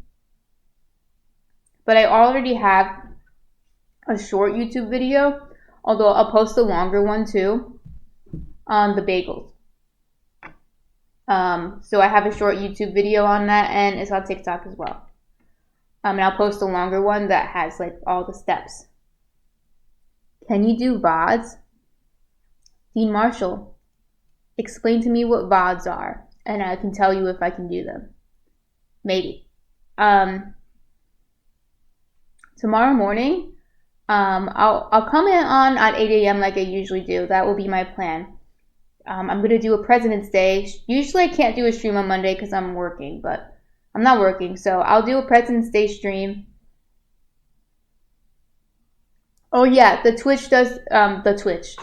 It saves my stream. It saves it for a week though, not the whole time. So yes, Twitch will save the stream. So yeah, so when you go to my channel on Twitch, it'll automatically be there. I'm a millennial, but nothing wrong with boomers. So yeah, tomorrow morning at 8, I'm going to stream. I don't know if I'm going to show. I want to show you how to shape. I just might show you the whole thing. Might as well just do the whole thing. I want to show you how to shape it, boil the bagels, and bake the bagels. So that's tomorrow morning. So you get the whole experience, right? Because right now you just saw me make them, and you saw me make banana bread. And then tomorrow I'll show you the rest of it. Yeah, I think millennials are the new boomers, 100%. We're so boomerish. We don't understand technology. We say kids these days. I say that all the time. So, Detuck, you're a millennial too. You don't have to tell me if you don't want to.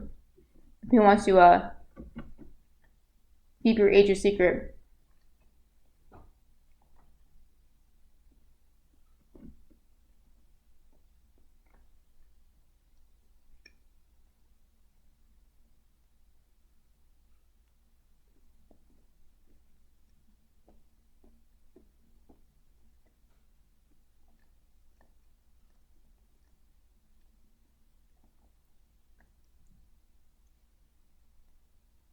Dean Marshall says there's alerts you can put in place also. Like for Twitch.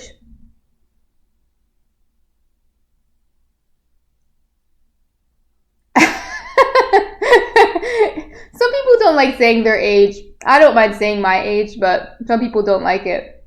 So yes, it's a secret, Death Duck. I just assume you're a millennial because I don't think you're Gen Z because you have a wife and kids, and you sound like you might be, the way you talk might be a millennial, but I could be wrong. I'm going to move these gloves. Don't worry, they're not on screen. The gloves. I'm going to move this. There's crumbs everywhere, but that's because I didn't cut on a cutting board. Oh, and I can actually end the screen with Munchkin. That's a success. They think I'm one of them. Maybe you're a Gen X, or maybe you're a Gen Z and you just got married young. I don't know. I could be wrong.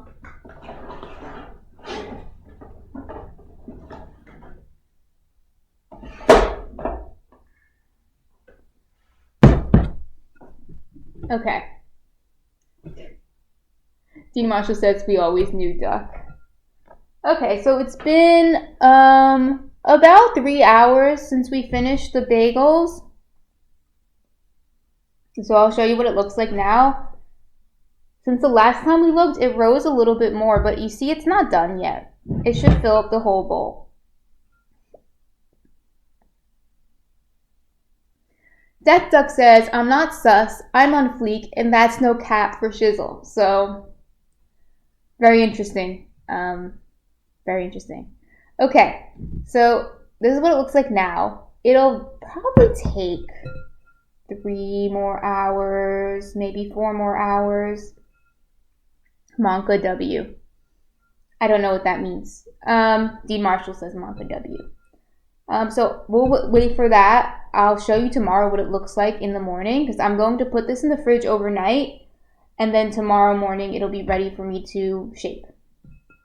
I put it in the fridge to slow down the fermentation. I'm sure many of you know that already, but basically at room temperature it's going to ferment more quickly, especially if it's summer. Right now it's winter, so it's fermenting slower and it's colder in my house. If it's warm in your house, it'll ferment quicker. But since I'm not going to finish these until tomorrow morning, I'm going to put it in the fridge overnight so that way it doesn't over ferment. And over fermentation is not quite as bad as under fermentation, but it'll make your dough hard to work with. It'll make your dough sticky, and your end product will be probably flat and not it'll still taste good, but it won't be as, I guess, your oven spring won't be as good. Let's just say that. Your oven spring, which is like the amount it expands in the oven, won't be as good. It won't expand as much. So don't over ferment either.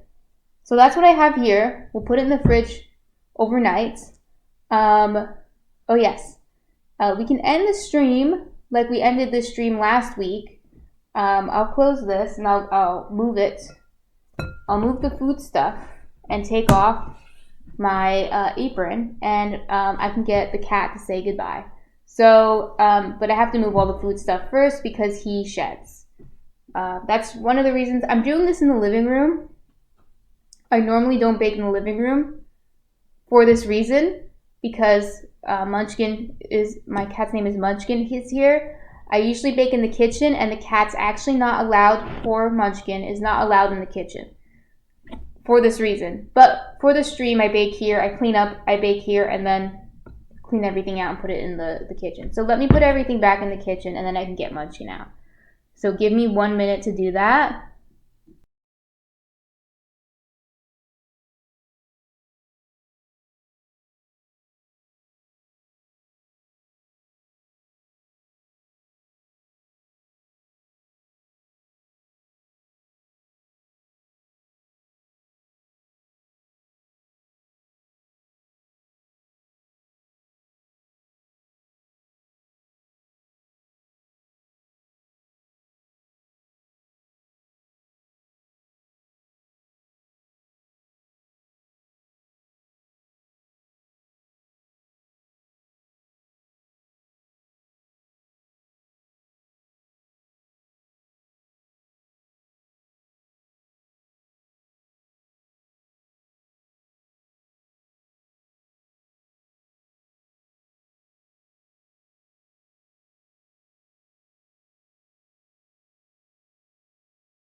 All right. Here's Munch Munch. He's 15 years old. Say hello, Munchkin. People are saying hi to you. That's right. He's only like 8 pounds. He's only like 8 pounds. He might look big. He's gonna want to go soon. It's alright, Munch. You want to go back to sleep? I am tiny. Yeah, I'm tiny. I'm 5'0".